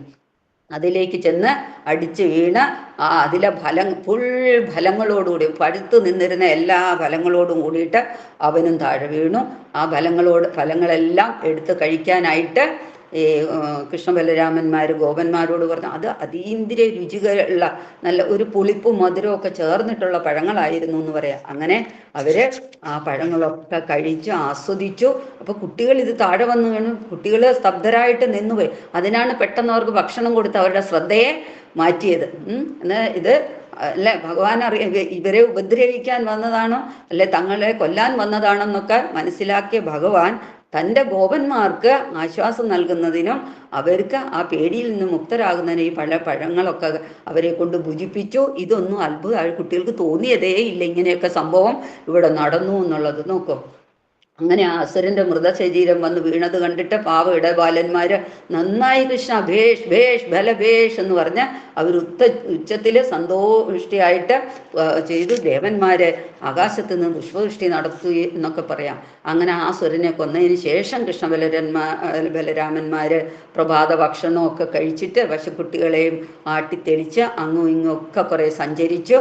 അങ്ങനെ ലോകത്തെ മുഴുവൻ സംരക്ഷിക്കുന്ന പരമദിവ്യോത്തമ പുരുഷനായ കൃഷ്ണ ബലരാമന്മാര് ആ ഗോപാലരെന്ന ഭാവത്തിൽ പശുക്കുട്ടികളുടെ ചുമതലയേറ്റ് ഇങ്ങനെ തങ്ങളുടെ കാര്യങ്ങൾ നടന്നുകൊണ്ടിരിക്കുക. അപ്പൊ ഇവിടെ പറയുന്നത് പരിത്രാണായ സാധൂനാം വിനാശായ ദുഷ്കൃതികളെ വധിക്കുക, അല്ലെ, അവരെ വിനാശം വരുത്തുക എന്നുള്ളതാണ്. എന്താ അതിലൂടെ ഭക്തന്മാരെ സംരക്ഷിക്കുക. ഭക്തന്മാർക്കാണല്ലോ ഈ ദുഷ്കൃതികൾ നാശം ചെയ്തുകൊണ്ടിരിക്കുന്നത്. അപ്പൊ അതിനാണ്, അല്ലാതെ അവരെ കൊല്ലണമെന്നുണ്ടായിട്ടൊന്നുമല്ല. തൻ്റെ ദുഷ്കൃതികളായിട്ടുള്ളവരുടെ നാശത്തിൽ നിന്ന് തന്നെ ഭക്തന്മാരെ സംരക്ഷിക്കണം. ഭഗവാന്റെ കൈകൊണ്ട് ഈ ദുഷ്കൃതികൾ മരിക്കുകയാണെങ്കിൽ പോലും അവരുടെ ദുഷ്കൃതങ്ങൾ ഒടുങ്ങി അവർക്ക് സൽഗതി സമ്പന്നമാകുകയും ചെയ്യുന്നു. ഇതൊക്കെയാണ്. അങ്ങനെ അത് കഴിഞ്ഞു. അതിനുശേഷം പിന്നീട് ഒരു ദിവസം ഇങ്ങനെ കൃഷ്ണബലരാമന്മാരെ എല്ലാ കുട്ടികളും സ്വന്തം കാലിക്കിടാങ്ങളുമായിട്ട് അവരെ വെള്ളം കുടിപ്പിക്കാനായിട്ട് ജലാശയത്തിന്റെ അരിയിലെത്തി. അപ്പൊ ഇങ്ങനെ ആ മൃഗങ്ങൾ വെള്ളം കുടിച്ചു. അത് കഴിയുമ്പോഴാണ് ഈ ബാലന്മാര് വെള്ളം കുടിക്കുക. നോക്കുക, ആദ്യം പശുക്കളെ കുടിപ്പിക്കും, അതിനുശേഷം അവരും കുടിച്ചു, വെള്ളമൊക്കെ കുടിച്ചു, ഫലങ്ങളൊക്കെ തിന്നാം. അപ്പോ ഇങ്ങനെ അവര് ആ ജലാശയത്തിൽ നിന്ന് ഇങ്ങനെ കയറി വരുമ്പോ ആ ജലാശയത്തിന്റെ അടുത്തായിട്ട് ഇടിമിന്നലേറ്റ് മുറിഞ്ഞു വീണ പോയിട്ടുള്ള ഒരു പർവ്വത ശിഖരം പോലത്തെ ഒരു ഭീമാകാര ശരീരമുള്ള ഒരു സ്വരൂപത്തെ ഈ കുട്ടികൾ കണ്ടു. ആ കുട്ടികൾ ഭയങ്കര പേടിച്ചു. ആ വലിയ ജീവിയെ കണ്ടപ്പോൾ അവർ ഭയന്ന് കുറച്ചു. എല്ലാവരും ഇങ്ങനെ ആലില പോലെ ആടുകയാണ്. അവർക്ക് കണ്ണനോട് പറയാൻ പോലും പറ്റുന്നില്ല, അത്രയ്ക്ക് ഭയവിഹ്വലരായിട്ട് അവർ നിൽക്കുകയാണ്. അപ്പം ഈ കുട്ടികളുടെ പേടി കണ്ടപ്പോൾ ഭഗവാന് മനസ്സിലായി. ഭഗവാനൊന്ന് നോക്കിയപ്പോൾ മനസ്സിലായി ഇവൻ ആരാന്നുള്ളത്. അത് കൊക്കിന്റെ രൂപത്തിൽ വന്ന ബകാസുരനായിരുന്നു. അല്ലേ? ഇതിനു മുമ്പ് തൃണാവർത്തൻ അതുപോലുള്ളവരൊക്കെ ഒന്ന് ഇപ്പൊ നോക്ക്, ഭീമാകാരനായിട്ടുള്ള വത്സേയനായിട്ട് വന്ന അല്ലെ, പശുക്കുട്ടിയായിട്ട് വന്ന ആ സുരനെ കൊന്നു കഴിഞ്ഞപ്പോൾ 2-3 ദിവസം കഴിഞ്ഞപ്പോഴാണ് അടുത്തത് ഇതാ വരുന്നു ഒരു ബകാസുരനായിട്ട്. എന്നിട്ട് കൂർത്ത കൊക്കോട് കൂടിയിട്ടാണ്, ഭയങ്കര നീളത്തിലുള്ള കൊക്ക്, അവന് ഒരു പർവ്വതത്തിന്റെ നീളം തന്നെ വരുന്ന കൊക്കുമായിട്ട് അവന് ഒരു ഒരു കൊക്കിന്റെ ശരീരമായിട്ട് ഇങ്ങനെ അവൻ നിൽക്കുക. അങ്ങനെ അവൻ എന്ത് ചെയ്തു, കുത്തി വിഴുങ്ങി അവൻ പെട്ടെന്ന് വന്ന് ഈ ഗോപികന്മാരുടെ അടുത്തേക്ക് വരിക, ഒറ്റ കൊത്തിന് തന്നെ കൃഷ്ണനെ ഒറ്റ വിഴുങ്ങ്, ഭഗവാനെ കണ്ണനെ വിഴുങ്ങി. അപ്പോൾ ബലരാമനും മറ്റു കുട്ടികളും ഒക്കെ ഈ ഭീമാകാരനായിട്ട് കൊറ്റി ഭഗവാനെ വിഴുങ്ങുന്നത് കണ്ടിട്ട് അവരൊക്കെ പ്രാണം പോയ പോലെ, അവരൊക്കെ ശവശരീരങ്ങളെ പോലെ ആയിപ്പോയി, ചേതന ഏറ്റുപോയി. അവർക്ക് എന്ത് ചെയ്യണമെന്നറിയാതെ ഒരു നിമിഷം പരിഭ്രാന്തമായി പോയിട്ട് അവര് എന്താ വളരെയധികം വിഷമിച്ച് സ്തബ്ധരായിട്ട് നിന്നു. എല്ലാം തങ്ങൾക്ക് നഷ്ടപ്പെട്ടു എന്നുള്ള ചിന്തയിൽ ഇങ്ങനെ നിന്നു. അപ്പോൾ ബ്രഹ്മദേവന്റെ പിതാവും ഇപ്പോൾ നന്ദഗോപനായിട്ട് കളിയാടുന്ന ആ ഭഗവാൻ എന്ത് ചെയ്തു, നന്ദഗോപന്റെ കുട്ടിയായിട്ട് ഇതാ വൃന്ദാവനത്തിലും ബ്രഹ്മദേവന്റെ പിതാവാണല്ലേ, ഇതെല്ലാ ദേവാദി ദേവന്മാരുടെയും എല്ലാ 14 ലോകങ്ങളുടെയും നാഥനായിട്ടുള്ള ഭഗവാന്റെ കൊറ്റിയുടെ ഉള്ളിലേക്ക് പോയിരിക്കുന്നു എന്നാണ് മനസ്സിലാക്കുക. അപ്പൊ ഇവനെന്ത് ചെയ്യും, ഭഗവാൻ എന്ത് ചെയ്തു, അവന്റെ തൊണ്ടയിലിരുന്ന്, അവൻ വിഴിഞ്ഞതല്ലേ, അവന്റെ തൊണ്ടയിലിരുന്ന് ആ ഭഗവാന്റെ ആ തേജസ് അങ്ങോട്ട് പ്രകടിപ്പിച്ചപ്പോഴത്തേക്ക് അവന് പൊള്ളി. അവന് വലിയ ഈ തീക്കുണ്ടം വായിൽ വന്ന് വീണ പോലെ ആയി പോയിട്ട് അവന് പെട്ടെന്നത് കക്കി പുറത്തേക്ക് ഛർദ്ദിച്ചിട്ടു. അപ്പൊ ഒരു കുഴപ്പവും ഇല്ല. അത് ഇത്രയും വലിയ ഭീകരന്റെ കൊക്കില് അകത്ത് കയറിയ വായ്ക്കുള്ളിൽ കടന്ന ആ ഭഗവാൻ ആ പോയതിലും തേജസ്സോട് കൂടിയിട്ട് പുറത്തേക്ക് വന്നു. ഗോപന്മാർക്കൊക്കെ ഭയങ്കര സന്തോഷമായി. അവര് അത്യുച്ചത്തിൽ ആനന്ദം കൊണ്ട് ബലവേഷ് വിളിച്ചു. അങ്ങനെ വിഴുങ്ങിയിട്ടും കൃഷ്ണന് യാതൊരു കുഴപ്പവും ഉണ്ടായില്ല. കണ്ടപ്പോൾ അവർക്ക് ഭയങ്കര സന്തോഷമായി. പിന്നെ ഇങ്ങനെ കൂർത്ത കൊക്ക് കൊണ്ടിട്ട് ആക്രമിക്കാൻ വരികയാണ്. അപ്പോൾ അവനെ എന്ത് ചെയ്തു,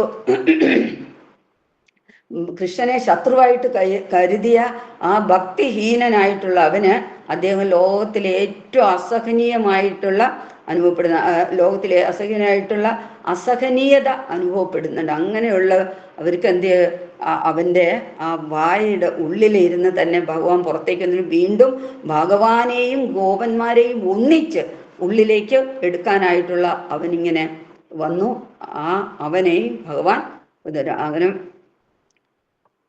അപ്പൊ ഈ ഭഗവാൻ മനസ്സിലായി, കംസന്റെ മിത്രമായിട്ടുള്ള ബകാസുരനാണ് ഈ വന്നിരിക്കുന്നതെന്നും അവന്റെ കൊക്കുകൾ ഓരോന്നിനെയും ഓരോ കൈകൊണ്ട് പിടിച്ച് എല്ലാ ഗോപന്മാരെയും നോക്കി നിൽക്കെ ആ ഭഗവാൻ എന്ത് ചെയ്തു, ആ 2 കൊക്കും ഇങ്ങനെ പിടിച്ചിട്ട് ഒരു ചെറിയ പുല്ലെടുത്ത് ഇങ്ങനെ നടുവേ പിളർന്നാൽ എങ്ങനെയാ അല്ലേ, അതുപോലെ ആ ഒരു കുട്ടി കളിക്കുമ്പോൾ ഇങ്ങനെ ഒരു പുല്ല് നടുകെ പിളരുന്നത് പോലെ ഇവനെ ഇങ്ങനെ ആ വലിച്ചു കീറി വളരെ ലാഘവത്തോട് കൂടിയിട്ട് 2ആയിട്ട് പിളർന്ന് ആ ബകാസുരനെ വധിച്ചു.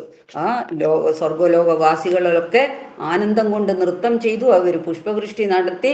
കുട്ടികളൊക്കെ ആനന്ദമഗ്നരായിട്ട് അവര് നൃത്തം വെച്ചു. എല്ലാവരും കൂടെ ഭഗവാനെ വന്ന് പൊക്കിയെടുത്ത് അങ്ങനെ ഒരു ഉത്സവം പോലെ അവര് ആഘോഷിച്ചു. അങ്ങനെ ബകാസുരന്റെ ശത്രുവായിട്ടുള്ള ഭഗവാൻ കൃഷ്ണൻ സ്വർഗലോകവാസികളുടെ ആ നന്ദന ആരാമത്തിൽ വളരുന്ന മല്ലികപ്പൂക്കളൊക്കെ അവര് ദേവന്മാര് ചൊരിഞ്ഞു. ദിവ്യമായ പെരുമ്പറ ശംഖമൊക്കെ മുഴക്കി. ഇതൊക്കെ ദേവലോകത്ത് നടക്കുന്നതാണ്. പാവം കുട്ടികൾ ഇതൊന്നും അറിയുന്നില്ല. പക്ഷെ അവർക്ക് അവരുടേതായ രീതിയിലുള്ള ആനന്ദം, ഉത്സാഹം, അവര് വിസിലടിക്കുകയും കൂക്കി വിളിക്കുകയും ഒക്കെ ചെയ്ത് അവർ ഭഗവാനെ ഭഗവാന്റെ ചുറ്റും നിന്ന് ആനന്ദ നൃത്തം ചെയ്യുകയൊക്കെ ചെയ്തു. അങ്ങനെ ആ ബോധവും പ്രാണനും ഒക്കെ തിരിച്ചു കിട്ടിയപ്പോഴത്തേക്ക് ഇന്ദ്രിയങ്ങൾക്ക് തെളിച്ചം കിട്ടുന്നത് പോലെ ഭഗവാൻ ആപൽമുക്തനായപ്പോഴത്തേക്ക് ബലരാമൻ ഉൾപ്പെടെയുള്ള കുട്ടികൾക്ക് ഭഗവാൻ ഒന്നും പറ്റിയില്ല എന്ന് പറഞ്ഞപ്പോഴത്തേക്ക് ജീവൻ വെച്ചതുപോലെ, അവർക്ക് ജീവൻ തിരിച്ചു കിട്ടിയ പോലെ അങ്ങനെ പൂർണ്ണ ആനന്ദത്തോടുകൂടി അവർ ഓരോരുത്തർ ചെന്ന് ഭഗവാനെ മുറുകെ പുണർന്നു, ആലിംഗനം ചെയ്തു. അവർ പരസ്പരം അങ്ങനെ കന്നുകാലികളെയൊക്കെ അട്ടിത്തെളിച്ച് പ്രതിഭൂമിയിലേക്ക് തിരിച്ചു വന്നു. ഇതൊക്കെ വന്ന് ഇവര് മുതിർന്നവരോടൊക്കെ പറയും. പക്ഷെ അവര് അത്ര ഒന്നും അതിന് ചെവി കൊള്ളില്ല. അങ്ങനെ ബകാസുര വധത്തെക്കുറിച്ച് കേട്ട ഗോപന്മാരൊക്കെ ഇങ്ങനെ അത്ഭുതപ്പെട്ടു. എന്നിട്ട് അവര് ആ മരണവസ്ത്രത്തിൽ നിന്ന് തിരിച്ചു വന്നവരെ എല്ലാ കൂട്ടുകാരെയും ഔത്സുക്യത്തോടെ സ്വാഗതം ചെയ്തിട്ട് അവരൊക്കെ സുരക്ഷിതരാണല്ലോ, എല്ലാവരും എത്തിയിട്ടുണ്ടല്ലോ, സമാധാനത്തോടെ എല്ലാം അറിഞ്ഞ് വീണ്ടും പേടി പോകാനുള്ള തരത്തിലുള്ള ക്രിയകളൊക്കെ അങ്ങനെ ചെയ്തു. അങ്ങനെ നന്ദമഹാരാജാവും മറ്റു ഗോപന്മാരും ഒക്കെ ഇങ്ങനെ ചിന്തിക്കാൻ തുടങ്ങി, ഈ കൃഷ്ണൻ എത്രയോ മാരകമായിട്ടുള്ള ആപത്തുകളെ നേരിട്ടു എന്ന് ഉള്ളതൊക്കെ അത്യാശ്ചര്യകരം തന്നെയാണ്. ഭഗവാന്റെ അനുഗ്രഹത്താൽ മാത്രമാണ് ഇത് ചെയ്യുന്ന, ഈ നാശങ്ങളിൽ നിന്നൊക്കെ രക്ഷപ്പെടുന്നത്. അപ്പൊ എല്ലാറ്റിനും അവർക്ക് ഭഗവാനിൽ ആശ്രയം, അവർ കണ്ടെത്തുന്ന ഒരു സമാശ്വാസം അതാണ്. ഇതെല്ലാം ഭഗവാന് രക്ഷിച്ചു തരുന്നു, ഭഗവാൻ രക്ഷിച്ചു തരുന്നു. അപ്പോഴും സ്വന്തം കുഞ്ഞിനെ ഭഗവാനായിട്ട് ചിന്തിക്കാനായിട്ടുള്ള ഒരു തലത്തിലേക്ക് അവരെത്തില്ല, അത്രയ്ക്ക് വാത്സല്യമാണ്. ഇതാണ്. അപ്പം മരണകാരണങ്ങൾക്കൊക്കെ ഈ അതിൽ നിന്നൊക്കെ രക്ഷപ്പെടുത്തുന്നത് ഭഗവാൻ തന്നെയാണെന്ന് അവർ ആനന്ദിക്കുന്ന. ഗോവിന നിഷ്കളങ്കമായിട്ട് അവരിങ്ങനെ ചിന്തിക്കുകയാണ്. കൃഷ്ണൻ ഭഗവാൻ നിഷ്കളങ്കനായതിനാലാണ് അവൻ്റെ മുന്നിൽ ഈ പ്രത്യക്ഷപ്പെട്ട മരണഹേതുക്കളൊക്കെ അവന് പകരം സ്വന്തമായിട്ടുള്ള നാശം നേരിട്ട്, അല്ലെ, ഓരോരുത്തർ വരുന്നവര് നാശവും കൊണ്ടുവരുന്നു, നാശം വിതയ്ക്കുന്നു, നാശം ഫലം നേടിപ്പോണു, അല്ലേ.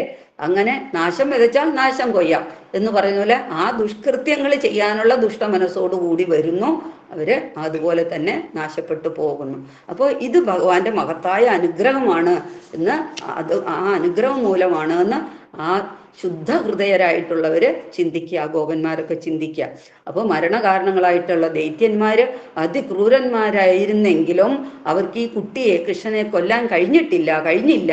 നിഷ്കളങ്കരായ കുട്ടികളെ ഹനിക്കാൻ വന്നതുകൊണ്ടിട്ടാണ് അഗ്നിയെ ആക്രമിക്കാൻ ശ്രമിക്കുന്ന ഈയാമ്പാറ്റകളെ പോലെ, അഗ്നിയുടെ മുമ്പിൽ പോകുന്ന ഈയാമ്പാറ്റകളെ പോലെ ഇവരൊക്കെ വീണ് അവരുടെ തന്നെ മൃതി അടഞ്ഞു പോകുന്നത്. അപ്പോൾ ജന്മജന്മാന്തരങ്ങൾ ഇവിടെ പറയുന്ന പരിത്രാണായ സാധൂനാം വിനാശായ ദുഷ്കൃതാം ധർമ്മ സംസ്ഥാപനാർത്ഥായ സംഭവാമി യുഗേ. അസുരന്മാരും പരമദിവ്യോത്തമ പുരുഷന്റെ ശക്തിയും തമ്മിലുള്ള യുദ്ധം സദാ ഇങ്ങനെ നടന്നുകൊണ്ടിരുന്നു.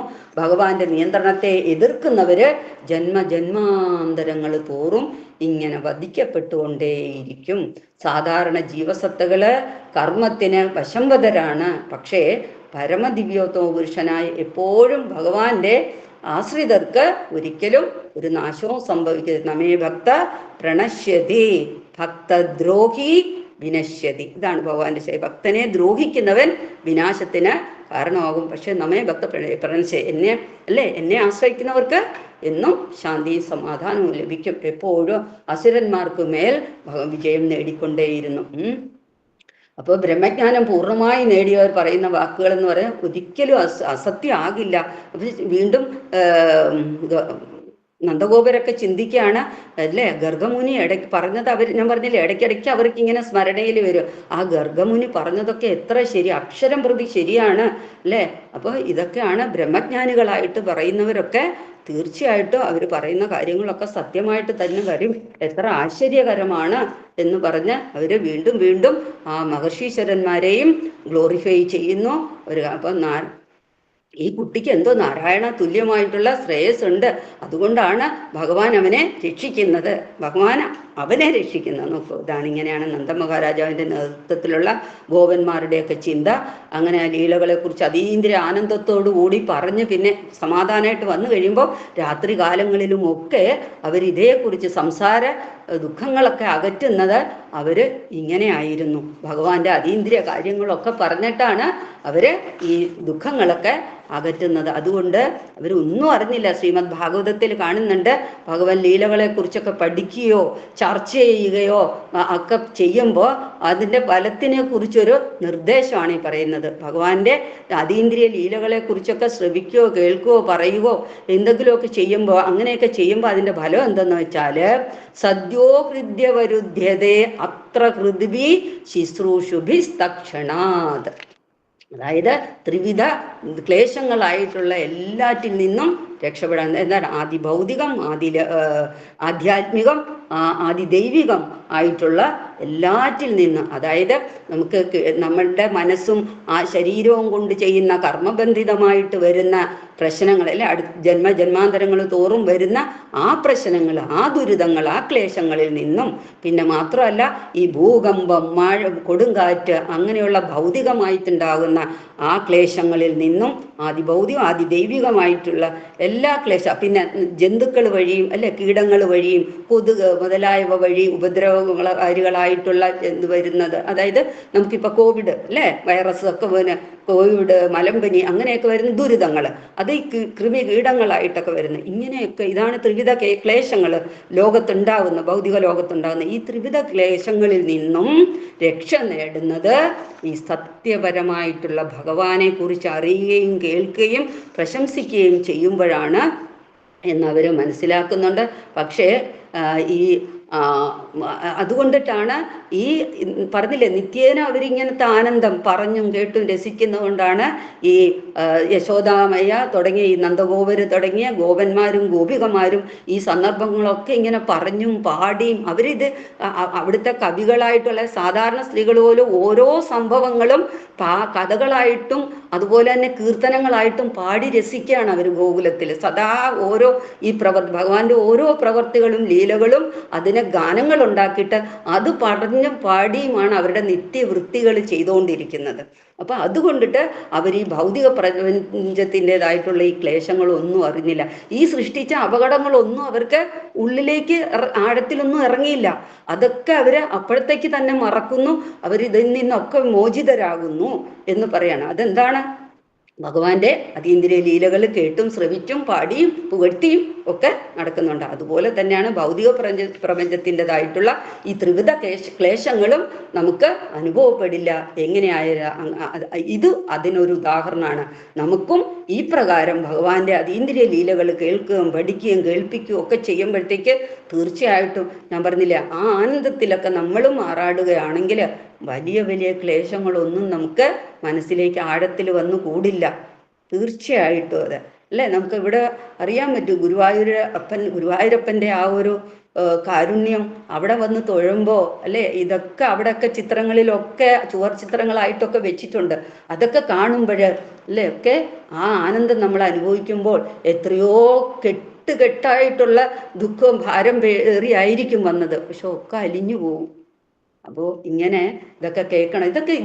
ഇത് ഒരു ഉദാഹരണമാണ് എന്ന് പറയാം. അവരിതൊക്കെ മറന്നത് ഇങ്ങനെയാണ്. അപ്പോൾ നന്ദമഹാരാജാവിൻ്റെയും ഗോപന്മാരുടെയും പാത പിന്തുടർന്നിട്ട് ഭഗവാന്റെ ലീലകളെ കുറിച്ച് ചർച്ച ചെയ്തുകൊണ്ടിരുന്നാൽ നമുക്കും സന്തുഷ്ടരാകാം എന്നാണ് പ്രഭുപാദജി പറഞ്ഞു തരുന്നത് നമുക്ക്. തീർച്ചയായിട്ടും. അപ്പോൾ കാരണം അനർത്ഥോപശമം സാക്ഷാത് ഭക്തിയോഗം അധോക്ഷജനായിട്ടുള്ള ഭഗവാന്റെ ലോകസ്യ ജനതോ വിദ്വാംശക്രേ സാത്വത സംഹിതം എന്ന് പറയുന്ന ഭാഗവത കഥ ചർച്ച ചെയ്യുന്നത് കൊണ്ടിട്ട് മാത്രം ഒരുവന് തൻ്റെ അതീന്ദ്രിയ അവസ്ഥയെക്കുറിച്ച് അറിയാൻ സാധിക്കും. അതിനുവേണ്ടിയാണ് വ്യാസമഹർഷി നമുക്കിത് തന്നിരിക്കുന്നത്. ഈ ശ്രീമദ് ഭാഗവതം പിന്തുടർന്നാൽ ഏവർക്കും എവിടെയും സന്തോഷമായിട്ട് ഭൗതിക ക്ലേശങ്ങൾ ഒഴിഞ്ഞിട്ട് ജീവിക്കാൻ കഴിയും. ഈ യുഗത്തിൽ നിർവഹിക്കാൻ ഏറെ ബുദ്ധിമുട്ടുള്ള തപസ്സും കർക്കശമായിട്ടുള്ള വ്രതങ്ങളും ദാനങ്ങളും ഒന്നും ആവശ്യമില്ല. ഈ ഭഗവാന്റെ ഈ അതീന്ദ്രിയ ലീലകളൊക്കെ ഒന്ന് മനസ്സറിഞ്ഞ് നാമം ജപിക്കുമ്പോൾ ഒരു നേരമെങ്കിലുമൊക്കെ ഇങ്ങനെ ചിന്തിച്ചു പോയാൽ നമുക്ക് തീർച്ചയായിട്ടും അത് ഈ കഠിനമായ വേദനകൾ, എത്ര കുടുംബ പ്രാരാബ്ദങ്ങളും ക്ലേശങ്ങളും ബുദ്ധിമുട്ടുകളും പ്രയാസങ്ങളും ഒക്കെ ഉണ്ടെങ്കിലും അതൊക്കെ എവിടെയെങ്കിലുമൊക്കെ തട്ടി പോകും. പക്ഷേ ഭഗവാന്റെ തലോടലിലൂടെ നമുക്ക് സമാധാനവും ശാന്തിയും കിട്ടുകയും ചെയ്യും. അതുകൊണ്ട് തന്നെയാണ് ശ്രീ ചൈതന്യ മഹാപ്രഭു പറയുന്നതും കലിയുഗത്തിൽ സർവാത്മാ സ്നപനം പരം വിജയതേ ശ്രീകൃഷ്ണ സങ്കീർത്തനം. സർവാത്മാ എപ്പോഴും എന്താണ്? ശ്രീകൃഷ്ണ സങ്കീർത്തനം ഒന്ന് മാത്രമാണ് പരം വിജയത്തിലെത്തിക്കെത്തുക. അപ്പോൾ ശ്രീകൃഷ്ണ ലീലകളെ കുറിച്ച് ശ്രവിക്കുകയും കീർത്തിക്കുകയും ചെയ്തുകൊണ്ടിട്ട് കൃഷ്ണാവബോധത്തിൽ മുഴുകുകയും ചെയ്താൽ നമുക്കും ഈ ഭൗതിക ക്ലേശങ്ങളിൽ നിന്ന് എപ്രകാരം നന്ദഗോപരും യശോദാമയി രോഹിണി മാതായൊക്കെ രക്ഷപ്പെട്ടുവോ അതുപോലെ നമുക്കും എത്താൻ സാധിക്കും. ലോകത്തെവിടെയുള്ളവർക്കും അത് സാധിക്കണം. സാധ്യമാകണം, ആക്കി എടുക്കണം. അത് നമ്മുടെ എഫേർട്ടാണ്, എടുക്കണം. അതാണ് പറഞ്ഞു തരുന്നത്. അതിനായിട്ടാണ് ഈ കൃഷ്ണാവബോധ പ്രസ്ഥാനത്തിലൂടെയൊക്കെ നമുക്ക് ഈ ശ്രീമദ് ഭാഗവതം വിതരണം ചെയ്യുന്നതും ശ്രീമദ് ചാൻഡിങ് മാലയൊക്കെ തന്നിട്ട് ജപിക്കൂ ജപിക്കൂ ജപിക്കൂ എന്ന് പറയാം. അല്ലാതെ അവർക്ക് എന്ത് കിട്ടാനാ അല്ലേ? അപ്പൊ ജപിക്കൂ നമ്മൾ ബദ്ധാത്മാക്കളായിട്ടുള്ള നമ്മെ സംരക്ഷിക്കുന്നതിന് വേണ്ടിയിട്ടാണ് ജപിക്കൂ ജപിക്കൂ നിരന്തരം എന്നൊക്കെ പറഞ്ഞ് നമ്മുടെ പുറകെ നടക്കുന്നത് അല്ലേ? നമുക്ക് ശല്യമായിട്ടൊക്കെ തോന്നുമെങ്കിലും, ആദ്യമൊക്കെ ശല്യമായിട്ടൊക്കെ തോന്നിയിരുന്നെങ്കിലും പിന്നീട് നമ്മൾ അതിലേക്കൊക്കെ വരും. അപ്പൊ ഇങ്ങനെയൊക്കെ കേൾക്കുമ്പോൾ ആണ് നമുക്ക് അങ്ങനെ വരിക. അപ്പം അതിനുശേഷം പിന്നെ ദിവസങ്ങളൊക്കെ ഇവര് ഇടയ്ക്കൊക്കെ എന്ത് ചെയ്തു, ഇങ്ങനെ കൃഷ്ണനും ബലരാമനും ഒക്കെ ഒളിച്ചു കളി അല്ലെ, സമുദ്രത്തിൽ അണ കെട്ടുന്ന തരത്തിലുള്ളത്. അതായത് ത്രേതായുഗത്തില് എന്തൊക്കെയാണോ കളികൾ നടത്തുക അത് കൃഷ്ണ ബലരാമന്മാരിതാ ഇവിടെയും അല്ലെ ശ്രീരാമചന്ദ്രനായിട്ട് അഭിനയിക്കുക, എന്നിട്ട് സമുദ്രത്തിൽ അണ കെട്ടുന്ന പോലെ കെട്ടുക, അതിൻ്റെ മേലെ കൂടെ വാനരന്മാരും ഇവരും ഒക്കെ നടക്കുക, അങ്ങനെ വാനരന്മാരുമായിട്ടൊക്കെ കളിക്കുക, കുരങ്ങുകളെ പോലെ അങ്ങോട്ടും ഇങ്ങോട്ടും ചാടുക. ഇങ്ങനെ വേണ്ട ആ കളികളൊക്കെ കൊണ്ടിട്ട് ആ വ്രജഭൂമിയിലുള്ള അവര് സ്വയം ആനന്ദിച്ചു, മറ്റുള്ളവരേക്ക് ആനന്ദിപ്പിക്കുകയും ചെയ്തു. അങ്ങനെ ഈ ഭഗവാന്റെ അതീന്ദ്രിയ സന്ദേശ ശ്രവണത്തിന് വ്യഗ്രത ഉളവാക്കി എടുക്കണം നമ്മളിൽ എന്ന് നമ്മൾ ഇതിലൂടെയൊക്കെ മനസ്സിലാക്കുന്നു. ഇത്രയും പക്ഷേ ഇന്നത്തെ ഭൗതിക ലോകത്ത് ബുദ്ധിമുട്ടായിട്ട് വരുന്നുണ്ട്. കാരണം എന്താണ്, നമ്മളെ ഈ രാമായണത്തിൽ നമ്മൾ അതീവ ധീരനും യുദ്ധ പരാക്രമശാലിയും ഒക്കെ ആയിട്ടുള്ള രാവണൻ മരിച്ചു എന്ന് കേട്ടു അല്ലേ? കുംഭകർണൻ മരിച്ചു, അക്ഷയകുമാരൻ മരിച്ചു, അങ്ങനെ എത്രയോ മഹാന്മാർ മരിച്ചു അല്ലേ? പക്ഷേ അവിടെ തന്നെ ഈ കുശുമ്പും കുന്നാഴിയും ഒക്കെ ചെയ്ത മന്ദര മരിച്ചു എന്ന് കേട്ടു എവിടെയെങ്കിലും? ഇല്ല അല്ലേ? കേട്ടിട്ടില്ല. ശ്രീരാമചന്ദ്ര ഭഗവാൻ അല്ലെ രാവണനെ വധിച്ചു, അക്ഷയകുമാരനെ വധിച്ചു, ഇന്ദ്രജിത്തിനെ വധിച്ചു. ഇവരാരും മോശക്കാരായിരുന്നില്ല അല്ലെ? അങ്ങനെയൊക്കെ മരിച്ചു. പക്ഷേ മന്ദര മരിച്ചതായിട്ട് എവിടെയെങ്കിലും കേൾക്കുന്നുണ്ടോ രാമായണത്തിൽ? ഇല്ല. അപ്പൊ മന്ദര മരിച്ചിട്ടില്ല എന്ന് നമുക്ക് ഓർമ്മ വേണം. എന്താണ് അല്ലേ? അവര് ഓരോരുത്തരും അവര് എന്താണോ ആർജിച്ചത് ആ സ്വഭാവം കാണിക്കും അല്ലേ? മന്ദരയുടെ സ്വഭാവം എന്താണ്? ആ കളവ്. ഇപ്പൊ നായ, അതിന്റെ സ്വഭാവം എന്താണ്? കുരയ്ക്കുക എന്നുള്ളത് അതിന്റെ സ്വഭാവമാണ് അല്ലേ? നായ കുരയ്ക്കുന്നു എന്നും പറഞ്ഞിട്ട് നമ്മൾ അതിന്റെ വായ് മൂടി കെട്ടുവോ? ഇല്ല. കംപ്ലൈന്റ് പറഞ്ഞ് പോലീസ് സ്റ്റേഷനിൽ കൊണ്ട് പരാതി കൊടുക്കുവോ? ഇല്ല അല്ലേ? അപ്പോ അതുപോലെ ഓരോരുത്തരും ഓരോ സ്വഭാവങ്ങൾ കാണിക്കും, ആ സംസ്കാരവും സ്വഭാവവും വളർത്തിയെടുക്കുന്നതനുസരിച്ച്. അപ്പോൾ മന്ദരമാരുണ്ട്, മരിച്ചിട്ടില്ല. ചിലപ്പോൾ നമ്മൾ പുറത്തേക്ക് ഇറങ്ങുമ്പോൾ നമ്മുടെ അടുത്ത് തന്നെ ഉണ്ടാവും അല്ലെ? എവിടെയെങ്കിലും പോയിരിക്കുമ്പോൾ നമ്മുടെ അടുത്ത് ഇരിക്കുന്നുണ്ടാവും. പക്ഷേ ഇതൊക്കെ ഉണ്ടാവും എന്നുള്ള ബോധം നമുക്ക് വേണം. നമ്മളെ നന്നാക്കേണ്ടത് നമ്മളാണ് എന്നുള്ള ബോധം എപ്പോഴും ഉണ്ടാകണം അല്ലേ? മന്ദരന്മാരെവിടെ ഉണ്ടെങ്കിലും നമുക്ക് പ്രശ്നമില്ല, നായ എവിടെ കിടന്ന് എങ്ങനെ കുറച്ചാലും നമുക്ക് പ്രശ്നമില്ല. നമ്മൾക്കുള്ളിലൊരു ചിന്ത വേണം, നമ്മൾ നന്നാവണം അല്ലേ? നമ്മൾ എങ്ങനെയാവണം എന്നുള്ള, നമ്മൾ ഏത് സംസ്കാരം പിന്തുടരണം എന്നുള്ളത് ചിന്ത നമുക്ക് ഉണ്ടാക്കിയെടുക്കണം. അതാണ് ഭാഗവതത്തിലൂടെ നമ്മൾ പഠിക്കേണ്ടത്. അതിന് ഉതകുന്നതാണ് ഈ ഭഗവാന്റെ അതീന്ദ്രിയ ലീലകൾ. ഭഗവാന്റെ നാമം കേൾക്കുക, ഭഗവാന്റെ നാമരൂപ ലീല ഗുണ വർണ്ണനങ്ങളൊക്കെ ഇങ്ങനെ കേട്ടുകൊണ്ടിരുന്നാൽ ഒരിക്കലും മന്ദരമാരാരും നമ്മുടെ ഉള്ളിലേക്കൊന്നും കടന്നു വരില്ല. ഒന്നിൻ്റെയും ശല്യം, ഭൗതികമായിട്ടുള്ള ശല്യങ്ങൾ നമ്മളെ തളർത്തില്ല. അതീന്ദ്രിയമായി നമ്മളെ വളർത്തുന്ന നമ്മുടെ ഭഗവാന്റെ നാമത്തെ മാത്രം മുറുകെ പിടിച്ച് എല്ലാവർക്കും മുന്നോട്ട് പോകാൻ സാധിക്കട്ടെ എന്നുള്ള പ്രാർത്ഥനയോടും അഭ്യർത്ഥനയോടും കൂടിയിട്ട് എല്ലാവർക്കും എൻ്റെ വിനീത പ്രണാമം. ഹരേ കൃഷ്ണ, ഹരിബോൾ. ഹരേ കൃഷ്ണ മാതാജി. ഹരേ കൃഷ്ണ മാതാജി. ഹരിബോൾ. ഹരേ കൃഷ്ണ മാതാജി.